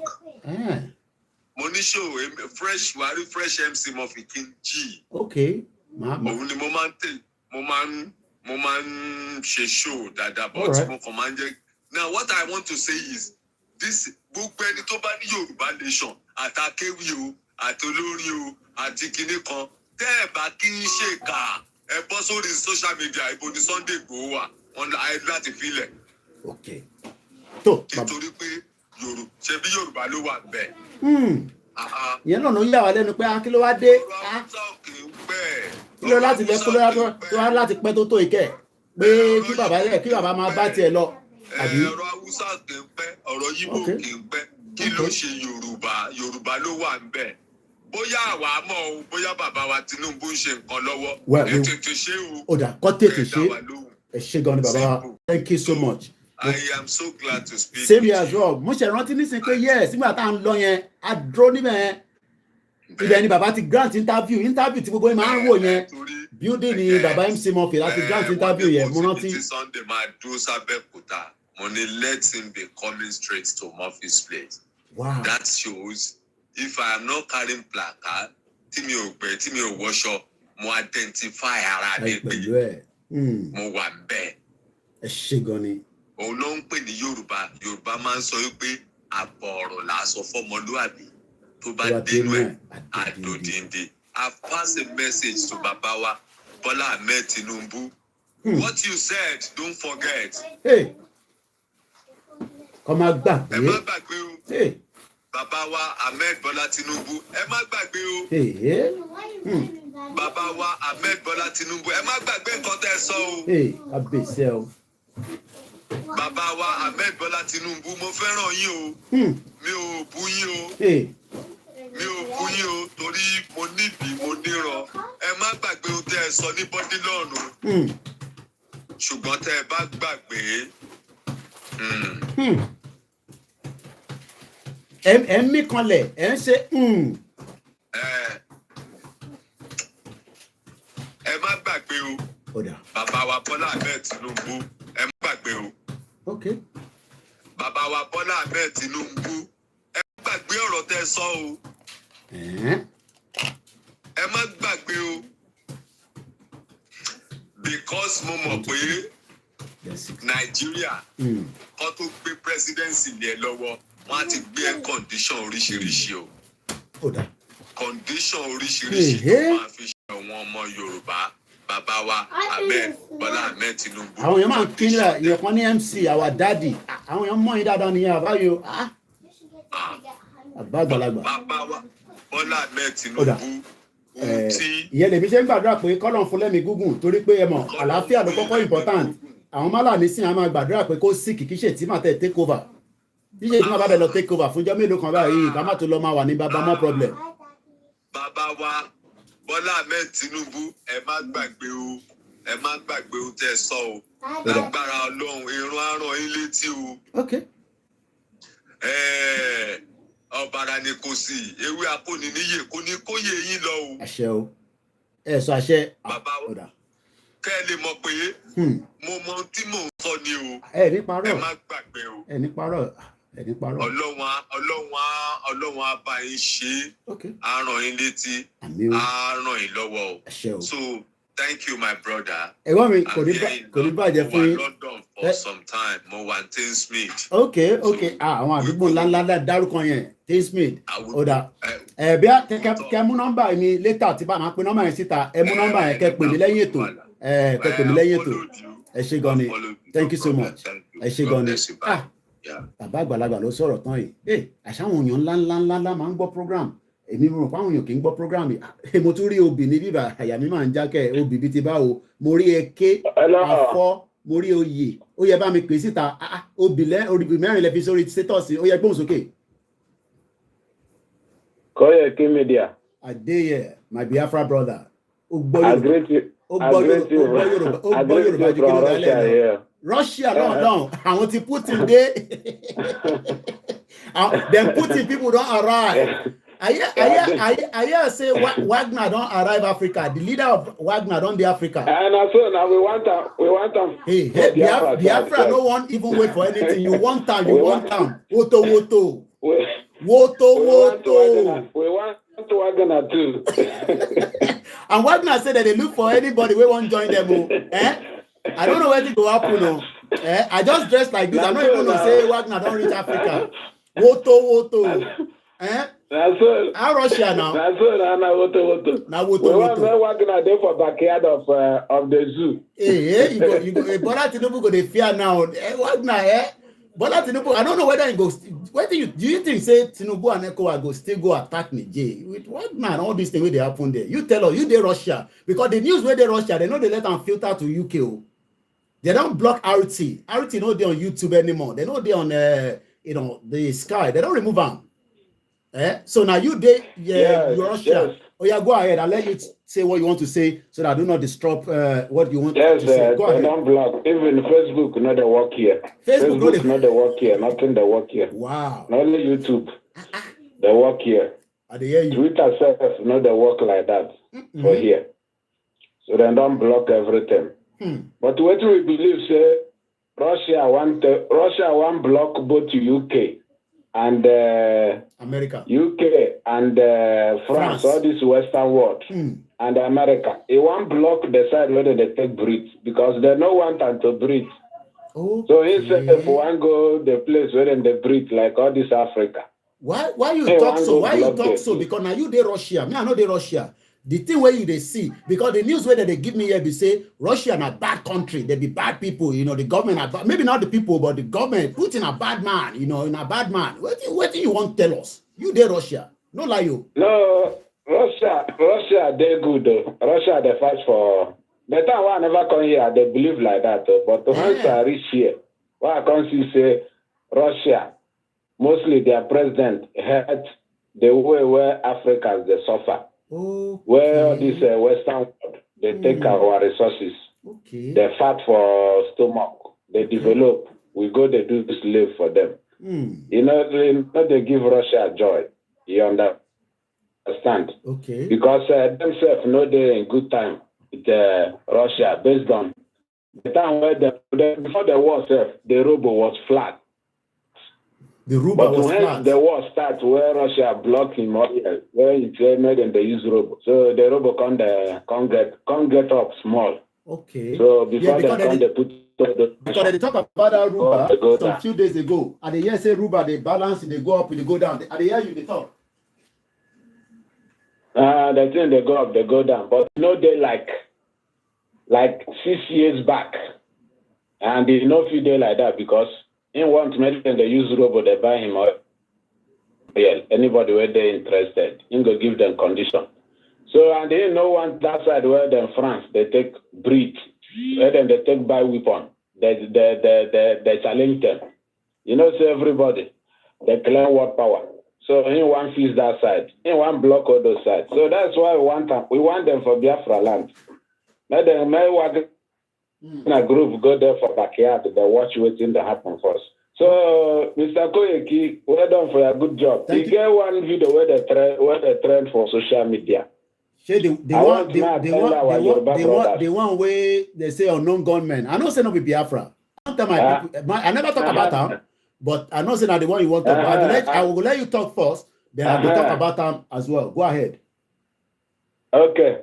I want to tell our Yoruba brothers, all these things where they bring, all this propaganda, the Nigeria government. Okay. And those things where they do, some of them Tinubu know they are well. Some of all these things where they do. So make we not lie on top Tinubu, so Tinubu know they are aware. Some of all these things, you know they are aware. Well. Okay. Then you know they are aware. This is where they do this thing, but you call them government. And we go call them agent of some people who know want good relationship of Igbo and Yoruba. May see they grow. Okay. And then they put this thing. And they suspect Udene. There's one man that they call Udene. And that's three Dokubo. And they find a job for all these killers who sell our leader. And even even that Umba, that Senator Umba, Fanyoba, that is Fanyoba. He self-joined, and they hope those are them man. That one a bomb bastard. They have their own unknown gunmen. Okay. All of them have their own unknown. Even Rocha Sokrata have their own unknown gunmen. All those politicians, all of them have their own unknown gunmen. Same thing for Yoruba now. You know, say when Amosun finish, he get 1,000 AK-47 where he return because he don't like that Pabiodun. He go return the gun to the commissioner for police. 1,000 AK-47. He return them back. Okay. You see, because maybe him be one use and give some guys to become unknown government to assassinate them. No, they don't use that because you know that time for 2019, now they Ogun State, he not allow the other opposition where in support to be governor. If that one no become governor because that one no be APC. But APC no support that one, they support that Pabiodun. So that time, you know, there be a lot of clash they go on. But you know, say him be governor for 8 years. As he won't go now, all the gun where him buy, rather than he give the gun to the new governor to hand over, he no do that. He go hand over to the police. 1,000 AK-47. Okay. You know how many people they don't kill with those guns? Now so, because if they kill now, then go name them to some people, say na them. I come again for my question. What I want to ask you, Go ahead. Question what I want to ask you: do you think protest can give freedom in Africa? Do I think protest can give freedom in Africa? Protest can give us freedom, but it will lead to anarchy and it will lead to a lot of people to die. If it's no more protest then. Well, I mean, you know, say one thing will lead to something. So if you the question where you ask me is, can protest give us a nation? And I don't answer you, but it goes small. But the problem is, say a lot of people no want to see a situation where, you know, Africa, especially, you know, I mean, maybe Igbo, you guys don't care too much. I'll go use that word, but Yoruba don't like blood. We are very sensitive people. Anything where they say war, blood, fight. Nobody say they know they fight for a do more than they kill themselves. They fight, serious fight. But this time they look at the kind of fight where we the talk say, this one where these people don't bring on. Ask you again. Did Afonjano fight war? Well, that one they don't say in a long time. We don't want to see those kind of thing again. we don't want to see those kind of thing. But if war come, you no go look now. You go fight. Well, that's the question. Because the war where we they run away from, It's already at our doorstep. Even Wole Soyinka say, Baba Wole Soyinka, he said the war that you are, I got the video here. He said the war you are running away is already on our doorstep, and the center rather cannot help us. So the center is the federal government. Let me ask you. Go ahead. Let me come again. Modakeke and Ile-Ife, that their war, no be war be that. Well, then. Definitely, like I said, something will lead to something. But our people, as it is right now, they don't want us make we be the one go push. But the thing we go push them now, they come small. I don't know, say you know hear the Yoruba way my brother will call. He say, Begedema Agbina, fire go still happen. I want to ask again. Do you believe these politicians, where they Nigeria can support the separation of that country? Why they not jumping in better place? I don't answer you before you even finish. They don't go support. Now we go push them. Now we go push them to listen to us, and to push them is mean that say there will be at some point confrontation between us and them, whether we like it or not. Whether it's a diplomacy confrontation, whether it is the kind of the one way with the every time we take rally go Lagos, now in the somebody they die. Something must you lead see to what something. I want to tell. What thing I want to tell our people. Yeah. You see what thing I want to tell our people, our masses. They listen. Tẹ́bá ti fi àwọn olówó ilẹ̀. Tẹ́bá ti fi wọ́n lè pé orílẹ̀-èdè yẹn máa dá, kò ní dá láéláé. Sí Jerry Lawrence. Kótó di pé Ghana tẹ́ ń sá lọ sí nísìn. Tẹ́ ń sá gbogbo yẹn ń kọrí Ghana. Kí ni Jerry Lawrence ṣe? Gbogbo àwọn olówó wọn. Ló pa wọ́n ni, àbí Koiki? Yeah. Everybody knows that, but like I said, our people do not want most those of them kind of things. Most of them will kill them. If you are waiting for this politician to support you to get your freedom, we go wait tired. They rather leave all of you to die in hunger. Because they don't care. We go even wait They tired. rather leave all of you to die in hunger. We go wait tired. Rather than take your freedom by your hand. Take your freedom by your hand. Thank you, Koikimedia. Thank you so much, all the way from Russia. What is the time in Russia now before you go? What's the time? What will be time for Russia? Otisalo. Anyway, we can check that later. Well, I mean, that was a great point from the caller there. Question and answer, we're still taking. If you have a question, put it on the comment section. I will pick up the question and then we're going to talk about it. Questions is what we're asking for. Ask us your question and then we will be able to, I gotta send something to someone quickly. So question. If you want a question here. Question. If you want a question here, the question. Ṣé kò sí question ni? Tó bá ti sí question ká pa program. Mr. Afar. Video tó ń trend yẹn tí bọ̀bọ̀ ọmọ Yorùbá kan tọ́nà mú on non-government. It has nothing to do with the Biafra. And I'm being honest with us. It has nothing to do with the Biafra. But they are playing something that can ignite a clash between us and the Igbos. One more. A lot of you might think that they're not listening, they're not hearing. They can listen, they can hear us, they can feel it. There are security operatives from Nigeria watching me like this. They're there. Sultan of Sokoto have their media watching me and downloading what we are saying. But one thing is, kò sẹ́ni tó máa rí irú nǹkan tó ṣe fún bọ̀bọ́ yẹn tara wọ̀ ní tàwa kí ló dé náà kí la ṣe. Number one, there's a lot of clash going on in the southeast region today. Ìjà ń ṣẹlẹ̀ gan nínú bẹ̀ between the government and the and also different factions. But they are ready to but they are ready to blame everything on Simon Ekpa autopilot. And I'll tell you why after this call. Hello, caller. Everyone's okay. Hello, I've been saying this. I've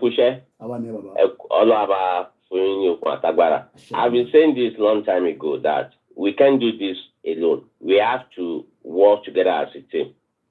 Then you and Yoruba agitation media platform, you need to be talking to each other and correct each other.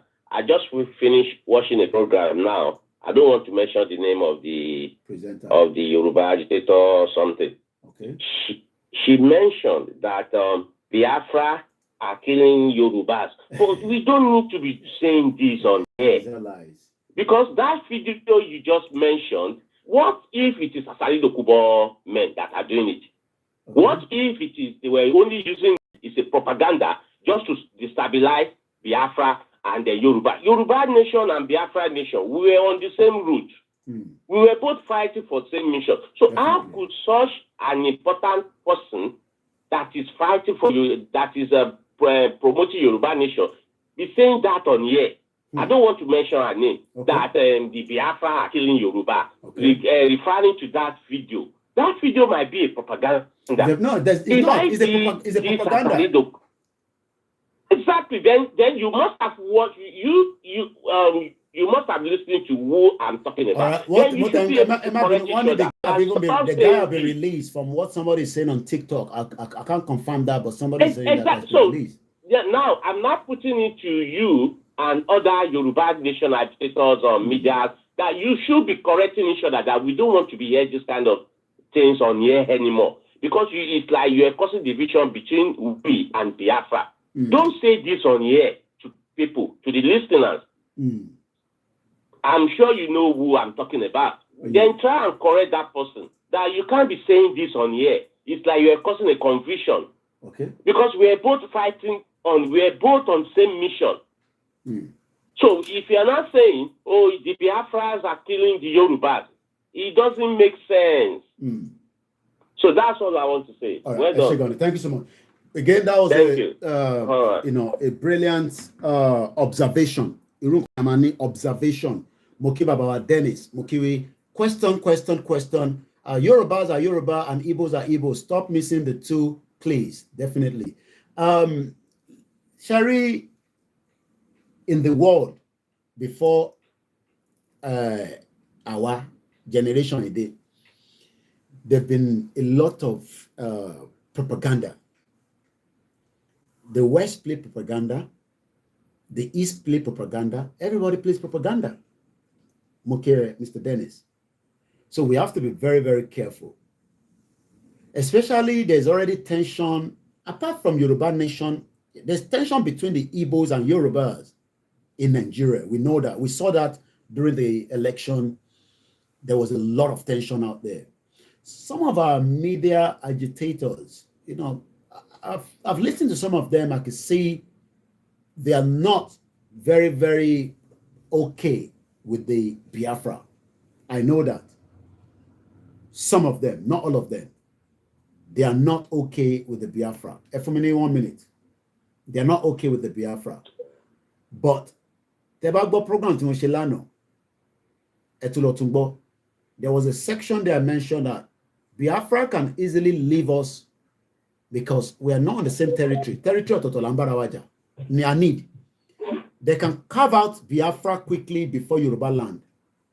In terms of this agitation, all they need to do is just start Wahala with the government, and it will become two fighting between the federal government and the Biafra, and the United Nations will get involved, and they'll decide whether they should give the Biafra referendum, and the Biafra will be gone. Hello, call like bones, okay? I can hear you. Mr. Koiki,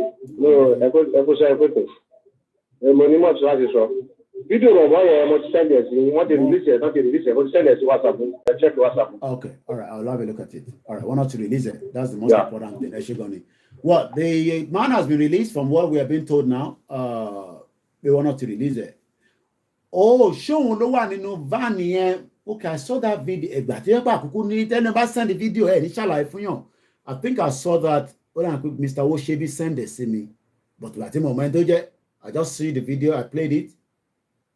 I think it might be the same man. Oh, I know van don't face one. Don't feel bubu apawon. Oh, not by phone. I think it's this one. Okay, 355. Only 11 months Samsung. Subhanallah. Yeah, I saw the video, but I didn't know. All right. wo ojú ìrẹ̀lẹ̀ díẹ̀ lórin díẹ̀ ẹ̀yìn gan subhanallah. All right.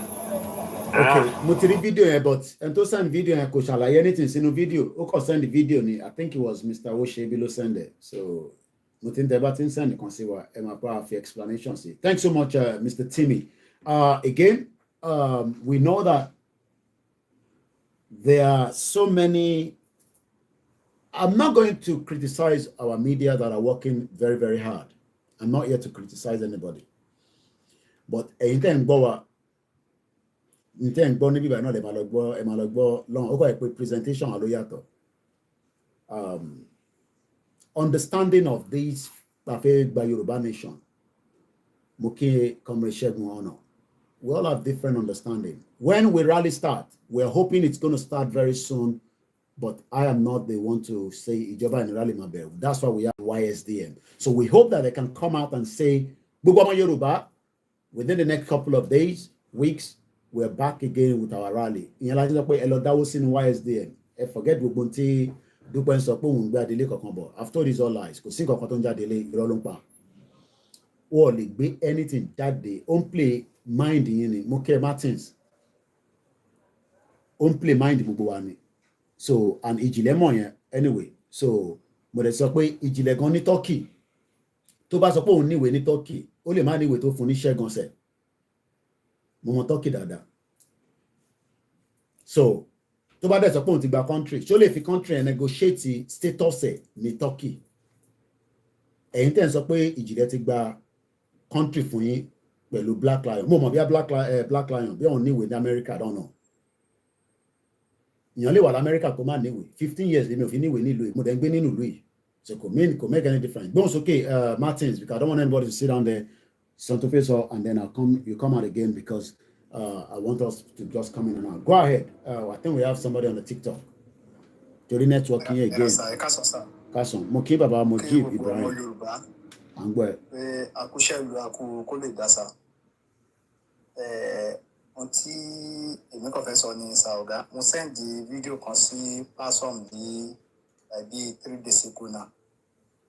Mo níbílẹ̀ pé mo pàdé ọmọ àbókí kan, ọlọ́kadà ni àbókí yẹn wá ń sọ fún wa, ó wá ń sọ fún brọ́dà mi, èmi àti brọ́dà mi ni àjọ pàdé ẹ̀. So wá ń sọ fún, ó wá láti wá ń sọ fún brọ́dà mi pé pé àwọn Fúlàní ti fẹ́ pa wọ́n tán lí òkè lọ́hùn o, pé wọ́n ti fẹ́ pa wọ́n tán, pé wọ́n kàn ń pa wọ́n ní everyday. Wọ́n wá wà ìmájì pé wọ́n ti fẹ́ pa wọ́n tán. So brọ́dà mi wá ní kí mi ìkọ́kọ́ gbọ́rọ̀ yẹn dáadáa, brọ́dà mi ló wá sọ pé ṣé mi ìgbọ́kọ̀ tí bọ̀bọ́ yìí sọ ni. Mo wá tan kámẹ́rà mi nìyẹn. So mo wá fídíò ẹ̀, mo ṣáà fi style fídíò ẹ̀ pé àbókí ń gbọ́ kí ni nǹkan tó sọ lẹ́ẹ̀kan pé brọ́dà mi sọ pé ó sọ pé wọ́n ti fẹ́ pa yín tán. So ọmọ àbókí yẹn tó wá ń sọ fún mi pé ibi tó wá worst tó pé àwọn ò gbọ́ èdè àwọn Fúlàní yẹn. Pé àwọn ò gbọ́ èdè àwọn Fúlàní yẹn. Pé Fúlàní dẹ̀ gbọ́ èdè títí Haúsá tó jẹ́ Àrẹwà, pé wọ́n gbọ́ èdè tiwọn. Wọ́n á ní wọn ò gbọ́ èdè yín kẹ̀ ó ní bẹ́ẹ̀ ni. So kí ni mo fi padà sọ ọ̀rọ̀ yìí ni pé wọ́n ń wá ìmájì láti ọjọ́ tí mo ti gbọ́ ọ̀rọ̀ yẹn lẹ́nu ọmọ àbókí yẹn pé ṣé wọ́n ṣe ìpè fún ìran Yorùbá gan ni ta fi ń sọ pé wọ́n Nàìjíríà la ṣì ń wá, ṣé wọ́n ṣe ìpè fún gbogbo wa ni kí ló wà ní mẹ́mórì wa gan náà tí àwọn kan fi ń sọ pé ká ṣe kíp ara wa sí ọ́ndà àwọn Nàìjíríà. Àti inú kan bí mi láti gbà yẹn pé kí ni gbogbo òṣìyìn nígbà tí ọmọ Haúsá máa ń sọ pé òun ò gbọ́ èdè Fúlàní, pé Fúlàní ti fẹ́ pa àwọn tán lókè lọ́hùn. Wọ́n á wò ìmájì pé ibo ni Yorùbá wá sùn tó wá kọrí sí, kí ló ń ṣe wá, ṣé wọ́n nǹkan tó ń sè fún wa jẹ ni tí tó fi ra iyè gbogbo wa tí àwọn kan fi sọ pé wọ́n ń wá wọn Nàìjíríà. Mi mọ wọn Nàìjíríà tá a ṣẹ̀ tún wá by this time o, mi mọ wọn Nàìjíríà tá a ṣẹ̀ tún wá. Ọ̀gá kò fẹ́ yé mi mọ́ o. So fídíò yẹn ọ̀gá mi kọ̀ mọ̀ bóyá ilé bá mi play ẹ̀ fún àwọn ọmọ Yorùbá kọ́kọ́ tẹ̀ wò. Bóyá táwọn kan bá tún wò bóyá iye wọn á tún sọ jí pé because mo ń wá ìmájìsà kò yé mi. Báwo ni ọmọ Haúsá jẹ́ máa sọ pé òun ò gbọ́ èdè Fúlàní tá tẹ̀ tún rò bóyá ó tún jẹ́ ọmọ ìyá wọn. Àṣẹ wọn ò tiẹ̀ understand ara wọn gan. Wọ́n á wá ìmájì. Irú wọn Nàìjíríà wo là ń wá? Irú wọn Nàìjíríà fún wo nìyẹn? tó ń fi ìyà jẹ wá everyday ìyà yẹn ti pọ̀ jù ìyà yẹn pọ̀ jù sà àmọ́ nǹkan tá a fẹ́ ṣe mọ́ wọ́n ti sọ wá di ọ̀lẹ lójú àwọn ìyàwó wa àmọ́ nǹkan tá a fẹ́ ṣe mọ́ so kò wẹ́lá kò really understand ọmọ Yorùbá jọ náà wọ́n jẹ́ ká wake up kí bàbá yìí máa sọ pé òun lọ nìjẹ́ kan lọ ṣe anything kọ́ńkọ́ń jọ kọ́ bá work towards the Yorùbá nation now wọ́n fún wa ní independent wa náà káwa náà ká dá dúró kí ìyá ayé jẹ Yorùbá across the world wọ́n jọ náà. ọ̀gá ìpínlẹ̀ tí mo kàn fi join program lọ́sàn-án yẹn sà àtàná ni mo ti fẹ́ sọ nígbà ìpè bísí lánàá yẹn ìrìnsọ lánàá sẹ́n. mo kí team on the ground again everybody mọ̀ pé kò sí between the Yorubas, Hausa, Igbos, these are the three major ethnic groups tó ń bẹ nínú Nigeria, but we have 351 altogether. Ṣé mọ̀ pé this is not a full program. I'm sure everybody knows that. So is this just bá ń ṣe báyìí randomly ni program tó fẹ́ ṣe gangan. I had a privilege to listen to Professor Lumumba. Máa ò tí bá lè play clip yẹn rán àpò fóònù ni mo save ẹ̀ sí. Ó sọ̀rọ̀ kan ní Instagram tí mo pick. Èèyàn kan béèrè pé kí ni update pẹ̀lú Talẹ́ Ọlọ́run tí bá ní mo mọ̀ irọ́ ni mo pa I have no idea but mo aware pé tí wọ́n náà sọ last mo gbọ́ tó àpọ́n ní Fẹ́mi Fálànà bàbá wa is trying to get a bill. I release them, I worry, so it's just what it is in Nigeria. It will be released on bail. Owó ló máa jẹ kò ní já gbàdo ni wọ́n yanjú ẹ̀ wọ́n release it he will be out kò pààyàn náà alápátá wa lọ bá ṣẹjọ́ á dẹ̀ lọ sí court á lọ defender rẹ̀ pẹ̀lú lawyer. So I don't want to have any updates more than that. I was listening to Tony Blair program tó fẹ́ fi ṣe program gangan nìyẹn so mo kàn ń yin díẹ̀ ni but orí software ni ma ti fẹ́ ṣe tẹ́ máa gbádùn ẹ̀ dáadáa. Ṣé àwọn pé ìjà ẹ̀sìn tá à ń jà yìí Tony Blair mention ẹ̀ nínú fídíò tí mo gbọ́ ní màá play clip yẹn fún yín nísìnyí ẹ gbọ́ ó wà lórí YouTube 11 years ago ẹ tó bá fẹ́ reference sí fídíò tí mo fẹ́ mú jáde yẹn ẹ jẹ́ n fún yín ní orúkọ title video yẹn is 54 minutes nígbà mo jókòó sí mo farabalẹ̀ mo gbọ́ tán and I was not distracted kódà mo take note nígbà tí mo ń gbọ́ níbi tí mo fẹ́ lò gangan so fẹ́yìn tẹ́ bá fẹ́ mọ ibi tèmi náà gbọ́ tí mo fẹ́ kẹ́ lọ gbọ́ tèmi ò ní sọ̀rọ̀ kí n má mú ṣe. This is my handwriting. This is what I call journalists.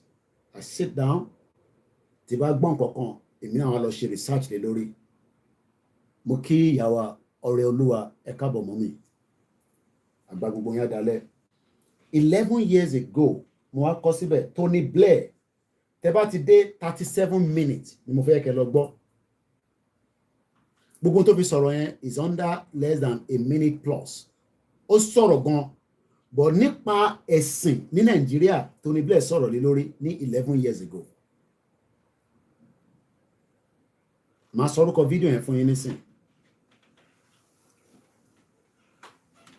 11 years ago ni Tony Blair sọ̀rọ̀ yẹn. Ẹ̀rí ń pé mo post Tony Blair lánàá tó pọ̀ ó sọ̀rọ̀ kan náà tí mo ti rò pé òun máa fi ṣe broadcast bí lọ́sàn-án yìí but nítorí pé mo busy látẹ̀ǹkan kò jẹ́ kí n ní time láti set up because of other work. Title video yẹn is what they called Help African Leaders. Ẹ gbọ́ mi dáadáa. Fake mo video yẹn síta.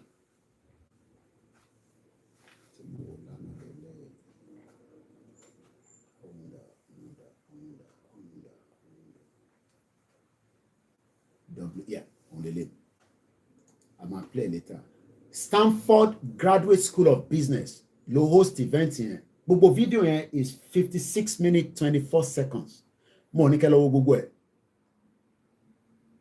Mo kàn fẹ́ kẹ́ lọ wo 37 minutes. Everybody mo fẹ́ kẹ́ lọ wo. Ṣé rí ìjẹ̀sìn tẹ́ ń jà nílé? Ó máa di èṣù. Ẹ̀ nọ́ọ̀sẹ̀ ni. But wọ́n instigate láti ta ni. I won't say more than that. Ìjẹ̀sìn tẹ́ ń rí tó ń lọ nínú ilẹ̀ Yorùbá lénìí àti ta ló ti instigate. Kò ń ṣe ní Nàìjíríà. Àwọn tẹ́ ń rí tí wọ́n ń ṣe gbogbo tó ń ṣe Nàìjíríà yẹn. Ẹ rí pé I don't normally want to talk about it because but ó máa di sùúrùtù. Ṣé tó bá fẹ́ wo fídíò yẹn tẹ́ bá lọ sórí Google àbí orí YouTube ẹ type help African ẹ gbọ́dọ̀ fi n sí lẹ́yìn African leaders govern govern kẹ́ wá switch kẹ́ move cursor yẹn ẹ dí láti gbọ́ gbogbo ẹ̀ ẹ bá fẹ́ waste time yín ẹ lọ gbọ́ 37 minutes màá play fún yín nísìnyí ẹ máa gbọ́ 11 years ago ní fídíò yẹn ẹ tí mo tó ń bọ̀ nílé ṣé yàn kan fẹ́ join lórí TikTok ni àbí lórí Instagram I think I have 2 people there. Let me see. Let me accept them and say go live with Tokyo. Iṣẹ́ tẹ gbé fèmí nìyẹn èmi ni kí n bá lọ ṣe in tó máa ní understanding. Ọ̀rọ̀ tí Prophet Lumumba sọ ló gbé mi dọ́dọ̀ Tony Blair tí mo fi lọ wo mo wá jókòó fún 56 minutes láti fi kọ́ra mi ní nǹkan tí mo máa bá yín náà sọ. Ẹ gbọ́n sókè ẹ ti wọlé sà.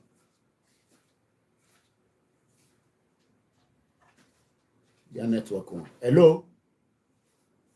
No charger. Oh, no. I'm going sá lórí Instagram. Gbọ́ yín o. Bóyá Mike it looks like when drive. It might be like when drive ní Banija tẹ́ bá park to be on the safe side. Okay, sir. Bí a tẹ́ bá ti park ẹ send request yẹn padà. Ẹ jẹ́ ká gbé the next person wọlé. All right, daddy wa. Ẹ ṣé gan-an. So that can I lose concentration. Báwo la ṣe máa wá disconnecting yín.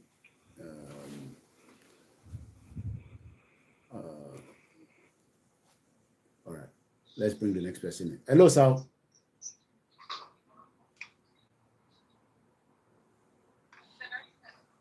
Hello, lórí Instagram ẹ ti wà pẹ̀lú wa o.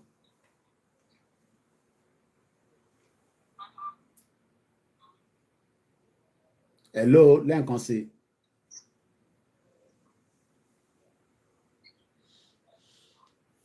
Hello, lẹ́ẹ̀kan sí o. Ṣé ẹ gbọ́ wa ni? All right. Now, how do we remove this person? That's the problem now. That's why I don't normally want to bring anybody on the Instagram because àti yọ̀yìn ó máa ń difficult. Hello, ẹ tó ń gbọ́ wa yẹn. I know you're there. Bí ẹ wá gbọ́ wa ní bí a network, I don't know.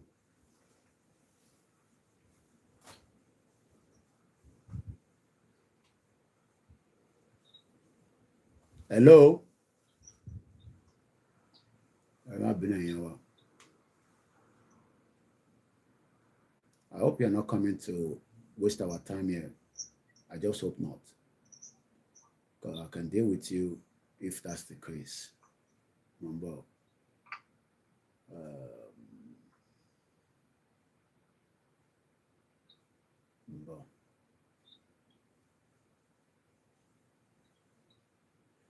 Let's see, how do we remove the person now?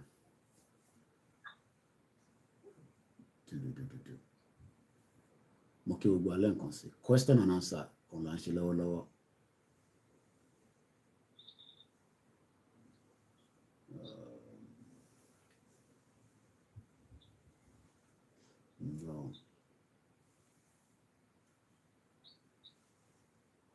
Oríṣiríṣi yàn ló wà láyé. It could be their network, I don't know. All right. So any is a time waster, I can say that. So àwọn tó wá fún wa ní selfish no Yoruba nation ló declare fake nation until we hear from alright and yet to come off. It could be their network. So now, nígbà tí mo á gbọ́, okay, wọ́n mi wá ní kí n accept àwọn mìíràn táwọn fi bá wa sọ. Ọ̀rẹ́ olúwa ṣe yìí. Ẹ̀jẹ̀ agbọ́n tó fẹ́ sọ. Ẹ máa gbọ́n kan tí Tony Blair sọ. Hello ma. Ẹ kú dédé àsìkò yìí. Àwa ni ẹ. Ẹ kú iṣẹ́. Àwa ni ẹ ma. Ọlọ́run á máa fún yín ṣe iṣẹ́ ń gbọ́ mi. Loud and clear ma. Good. Ṣé rí ẹ̀yà tí wọ́n ń pè ní Yorùbá? Àgbọ̀ ẹ̀ ma. Ẹ̀yà tí wọ́n ń pè ní Oòduà. Bẹ́ẹ̀ni ma. Ẹ̀yà tó dáa gan-an ni. Okay. Ṣùgbọ́n a ní ìṣòro méjì péré. Àkọ́kọ́ nínú ìṣòro wa ni wípé ohun títí wa kì í tẹ́ wa lọ́rùn. Ẹ̀ẹ̀kejì, adá ń ta, má dá ń lé ni wá. Okay. Ó wà lórí kíní TikTok mi kan tí mo ṣe ní last week. Tí mi bá ṣe mistake ọjọ́ Sunday ni mo ṣe. Okay. Ṣùgbọ́n before that Sunday, nígbà tí mo gbọ́ wípé India ló ń kọ́ wọn ní.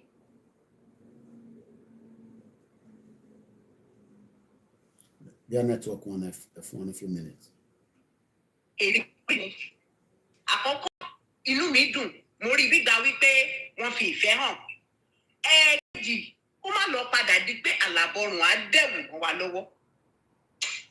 Àárín yẹn deep mi mọ̀ bóyá ẹ máa understand. Mo ń gbọ́ yín mà. Ká wá kúrò níbẹ̀.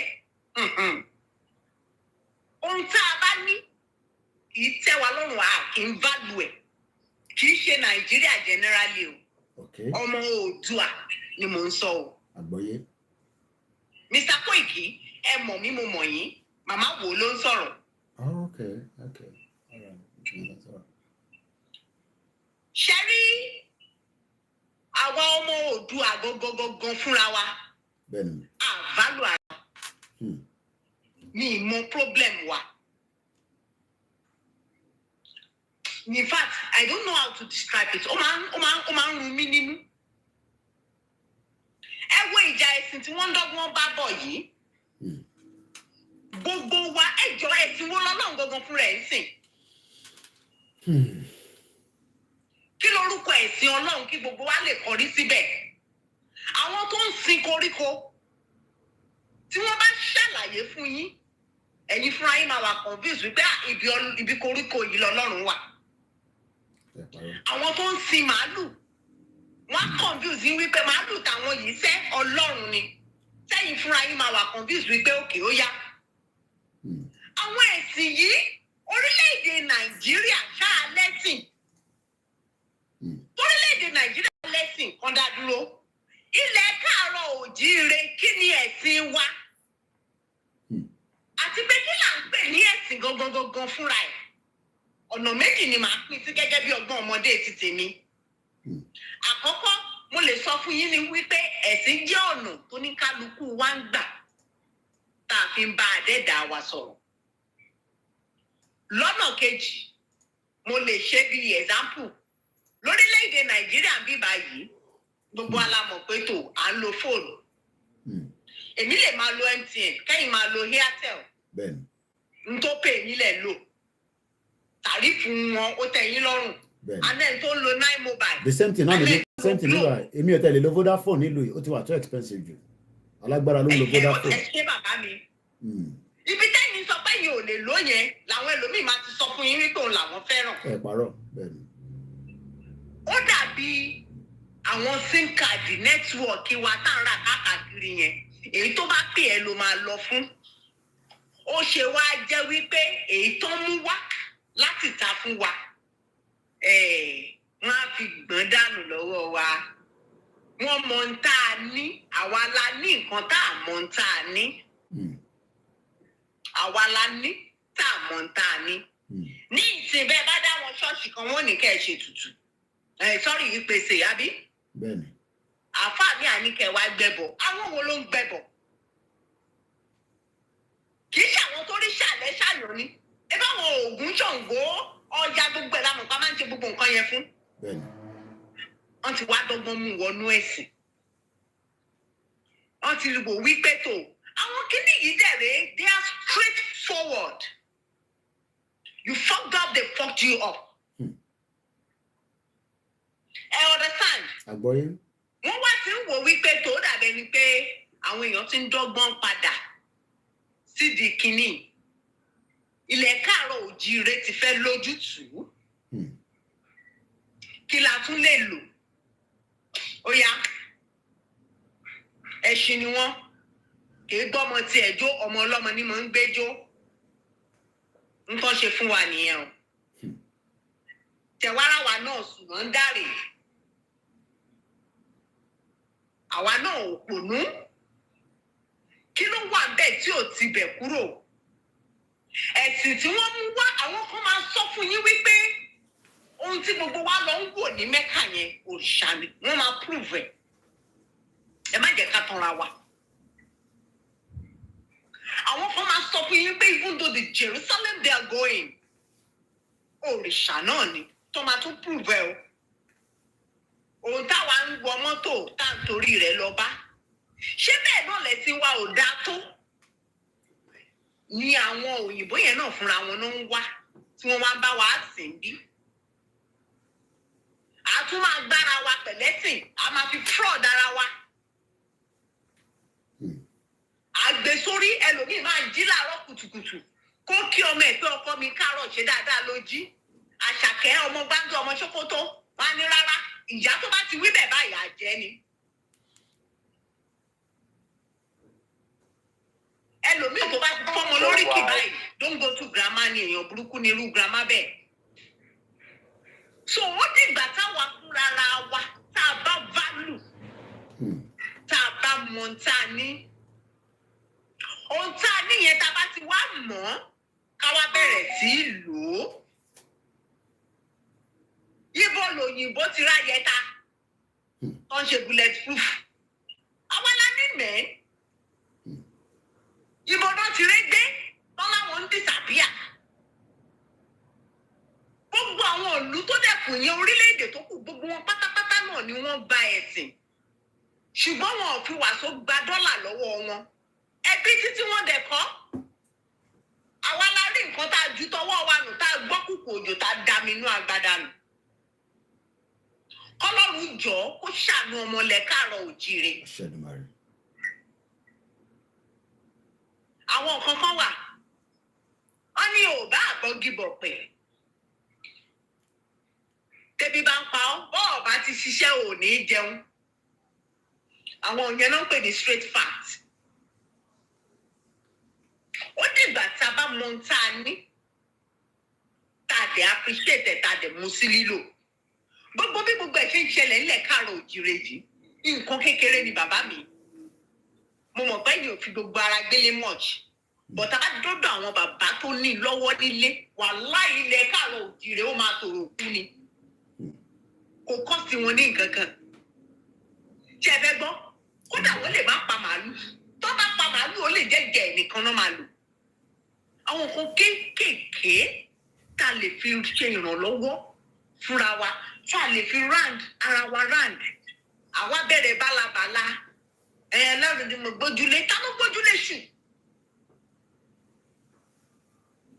ẹ̀sìn àbáláyé yìí tá à ń sọ èwo ló ní kó bá tọ́mọ ènìyàn jẹ́ ń bẹ̀ but irọ́ à ń tanra wa ni má jẹ́ kí n tàn yín wọ́n tẹ̀ ti rí wípé orí wa ti ń pé bọ̀ ó dàbí Regime Babangida ṣe rántí tó bá ti ṣe wèrè fún yín díẹ̀ tẹ̀ ti pariwo yìí ayé àtún ní rural empowerment kìnnìkan empowerment báyìí ti pariwo yẹn ní ariwo yẹn tún máa lọlẹ̀ akọ̀tún tán bá ti yí wa lẹ́ẹ̀kan náà wá sáré bá afátẹ́gùn sí òun ni gbogbo ohun tó ń ṣẹlẹ̀ yìí ọlọ́run á ṣàánú ilẹ̀ káàárọ̀ òjíire ọlọ́run á ṣàánú ọmọ Oòduà ẹ kú ètò ẹ kú àtàárọ̀. Thank you so much my beautiful sister. You're welcome, sir. I really appreciate it. A máa gbọ́ àwọn ohun kankan inú yẹn á máa dùn ẹ bí ìyàwó ẹ ṣe ń fi ohun yẹn ọ̀rọ̀ rán bá wa tòlétòlétò Moki Aluka, ìdí tó ṣe ń pè wọ́n ní àwọn abiyamọ nìyẹn. Báwọn ṣe máa bá wa sọ̀rọ̀, ó yàtọ̀ sí bí àwọn ọkùnrin ṣe máa sọ̀rọ̀. There is a change that is going to happen. Ẹ jẹ́ kí n play Tony Blair yẹn bí mo ti ṣe promise wa. Ẹni tó bá fẹ́ wo fídíò yẹn lórí YouTube, the title is Help African Leaders Govern. Òun ni màá jẹ́ kí àwọn yẹn kọ́ lọ tó bá tún fẹ́ padà wá later ẹ̀ tó indicate. Gbogbo ẹni tó fẹ́ wọlé ẹ ṣe sùúrù díẹ̀. Help African Leaders Govern. This was 11 years ago. Mokile Nkonsi, Momiwa, my beautiful sister, and thanks so much. Kí àwọn ìyá kan wà, àwọn sisters wa kan wà, wọ́n gbọ́n kankan tá à ń sọ yìí, but wọ́n mọ̀ pínlẹ̀ Yorùbá ó wà in danger. They are doing their best within the village. But tí wọ́n bá gbọ́n kan tí àwọn irú àwọn ata láǹfààní ni mo ní láti rí ikú bàbá yèyè. In tó sọ fún mi kàn ṣe for public consumption. So nígbà tí mo ti sọ yẹn ìyẹn wà fún public nígbà tí presidency ní kó lọ mú Ìgbòho wá, kí lè rò pé fẹ́ fi Ìgbòho ṣe? Buhari ní kó mú Ìgbòho wá náà, ó ránṣẹ́ sí ikú bàbá yèyè pé kó mú mọ́ palace. But in tí a fi dá lóhùn àsọ yẹn ní public. Ẹ ká gbọ́n tí Tony Blair sọ. This was 11 years ago. It might take some while. Mo lè lọ back to back properly dáadáa. Ẹ jẹ́ gbọ́n tó sọ. I thought maybe we'd switch gears a little bit and broaden the discussion from AGI to aid and debt more generally. You've been a tremendous champion of both foreign assistance and debt relief as key contributors to growth and development.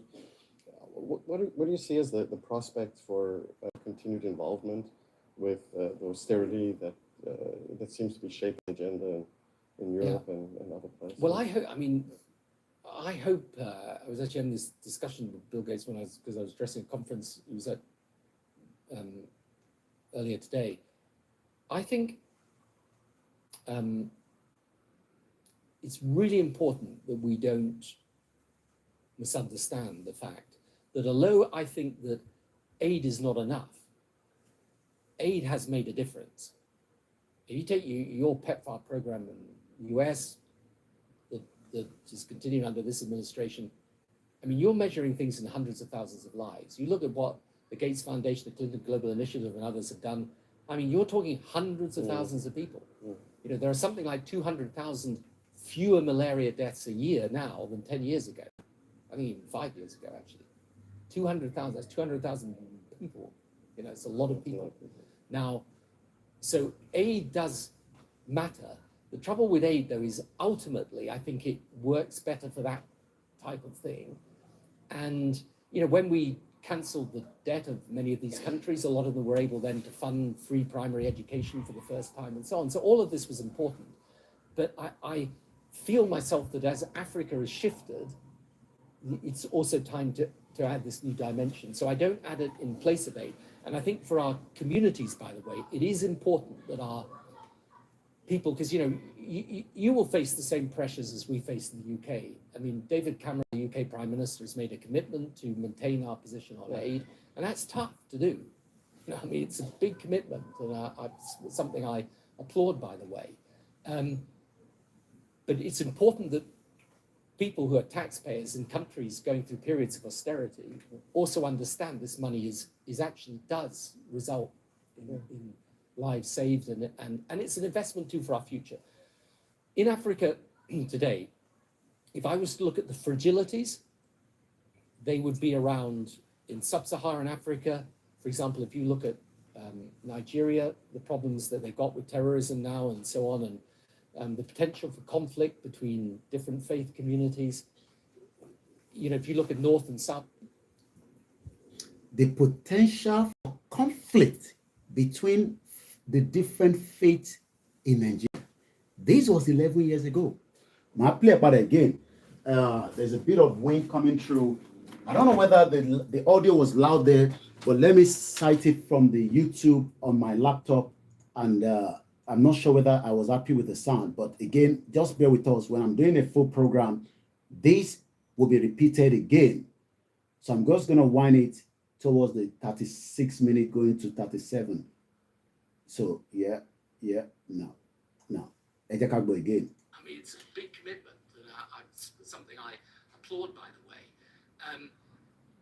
But it's important that people who are taxpayers in countries going through periods of austerity also understand this money actually does result in lives saved, and it's an investment too for our future. In Africa today, if I was to look at the fragility, repeating tó sọ kó lè bá yé wa. They will be around in sub-Saharan Africa. For example, Nigeria. If you look at Nigeria,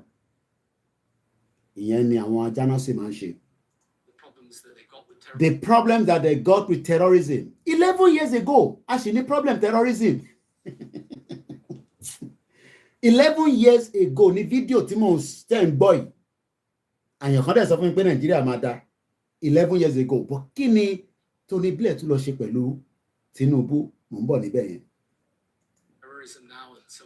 Terrorism now and so on. And the potential for conflict. And the potential for conflict. Mo fẹ́ kọ bẹ̀rẹ̀ síta. The potential for conflict. How do we solve the conflict resolution? Conflict wo ló ń sọ̀rọ̀ lé lórí? Ta ni Ọlọ́run àti Mùsùlùmí ń jà? Tony Blair ti sọ ní 11 years ago. The potential for conflict. Ẹ jẹ́ nǹkan rà dá padà díẹ̀ chinchin nílẹ̀ nǹkan sí. Ó yá gbóhùn sókè again. But it's important that people who are taxpayers in countries going through periods of austerity also understand this money is actually does. Ó ń sọ̀rọ̀ nípa owó táwọn taxpayers ń dá ní UK tó fi ń ṣe aid fún wa ní Africa. Ṣé aid la need? Number. One more the solution, but they don't want us to go through it. The solution is to dissolve that entity. Blocking yẹn gangan la fi dissolve. Tá bá ti dissolve block yẹn, gbogbo tí mọ́mí wa sọ lẹ́ǹkan yẹn, sister wa sọ lẹ́ǹkan yẹn, it will be very easy. We will love ourselves. Mo kí bàbá wa Timothy Adéọ̀ṣun, bẹ́ẹ̀ ni mo kí bàbá wa Ajayi Gabriel, mo kí gbogbo ẹ̀yin prophet wa. Ó yá gbóhùn sókè Tony Blair. Lives saved, and it's an investment too for our future. In Africa today, if I was to look at the fragility, they will be around sub-Saharan Africa. For example, Nigeria, the problem that they have with terrorism, the potential for conflict between different faith communities, and the potential for conflict between the different faith communities. Kí ló ń ṣẹlẹ̀ Nigeria nísìn? The potential for conflict between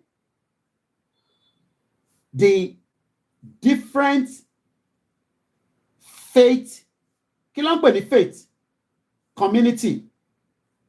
Why has it taken so long? Pé ká yanjú ọ̀rọ̀ resolution of faith conflict. It's because we're not being honest. The Nigeria tá wà nínú ẹ̀ is not being honest. Because the reason why tension wá dí kí ló ń ṣẹlẹ̀? Ta ni Ọlọ́run? Ta ni Ọlọ́run? But they don't want the dissolution. UK lè fast track gbogbo tá à ń ṣe yìí. Kò dẹ̀ sí nǹkan kan tí government in Nigeria lè ṣe sí.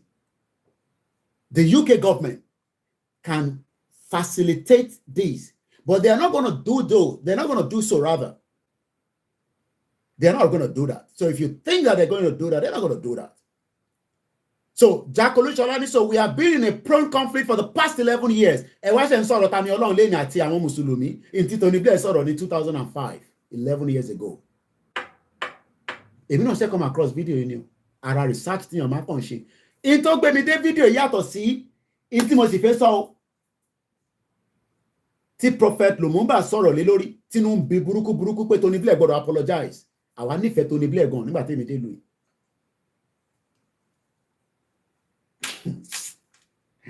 I pity a lot of Nigerians. Mo fẹ́ confirm tí mo fẹ́ sọ again. Yeah. Tony Blair was with Tinubu in May.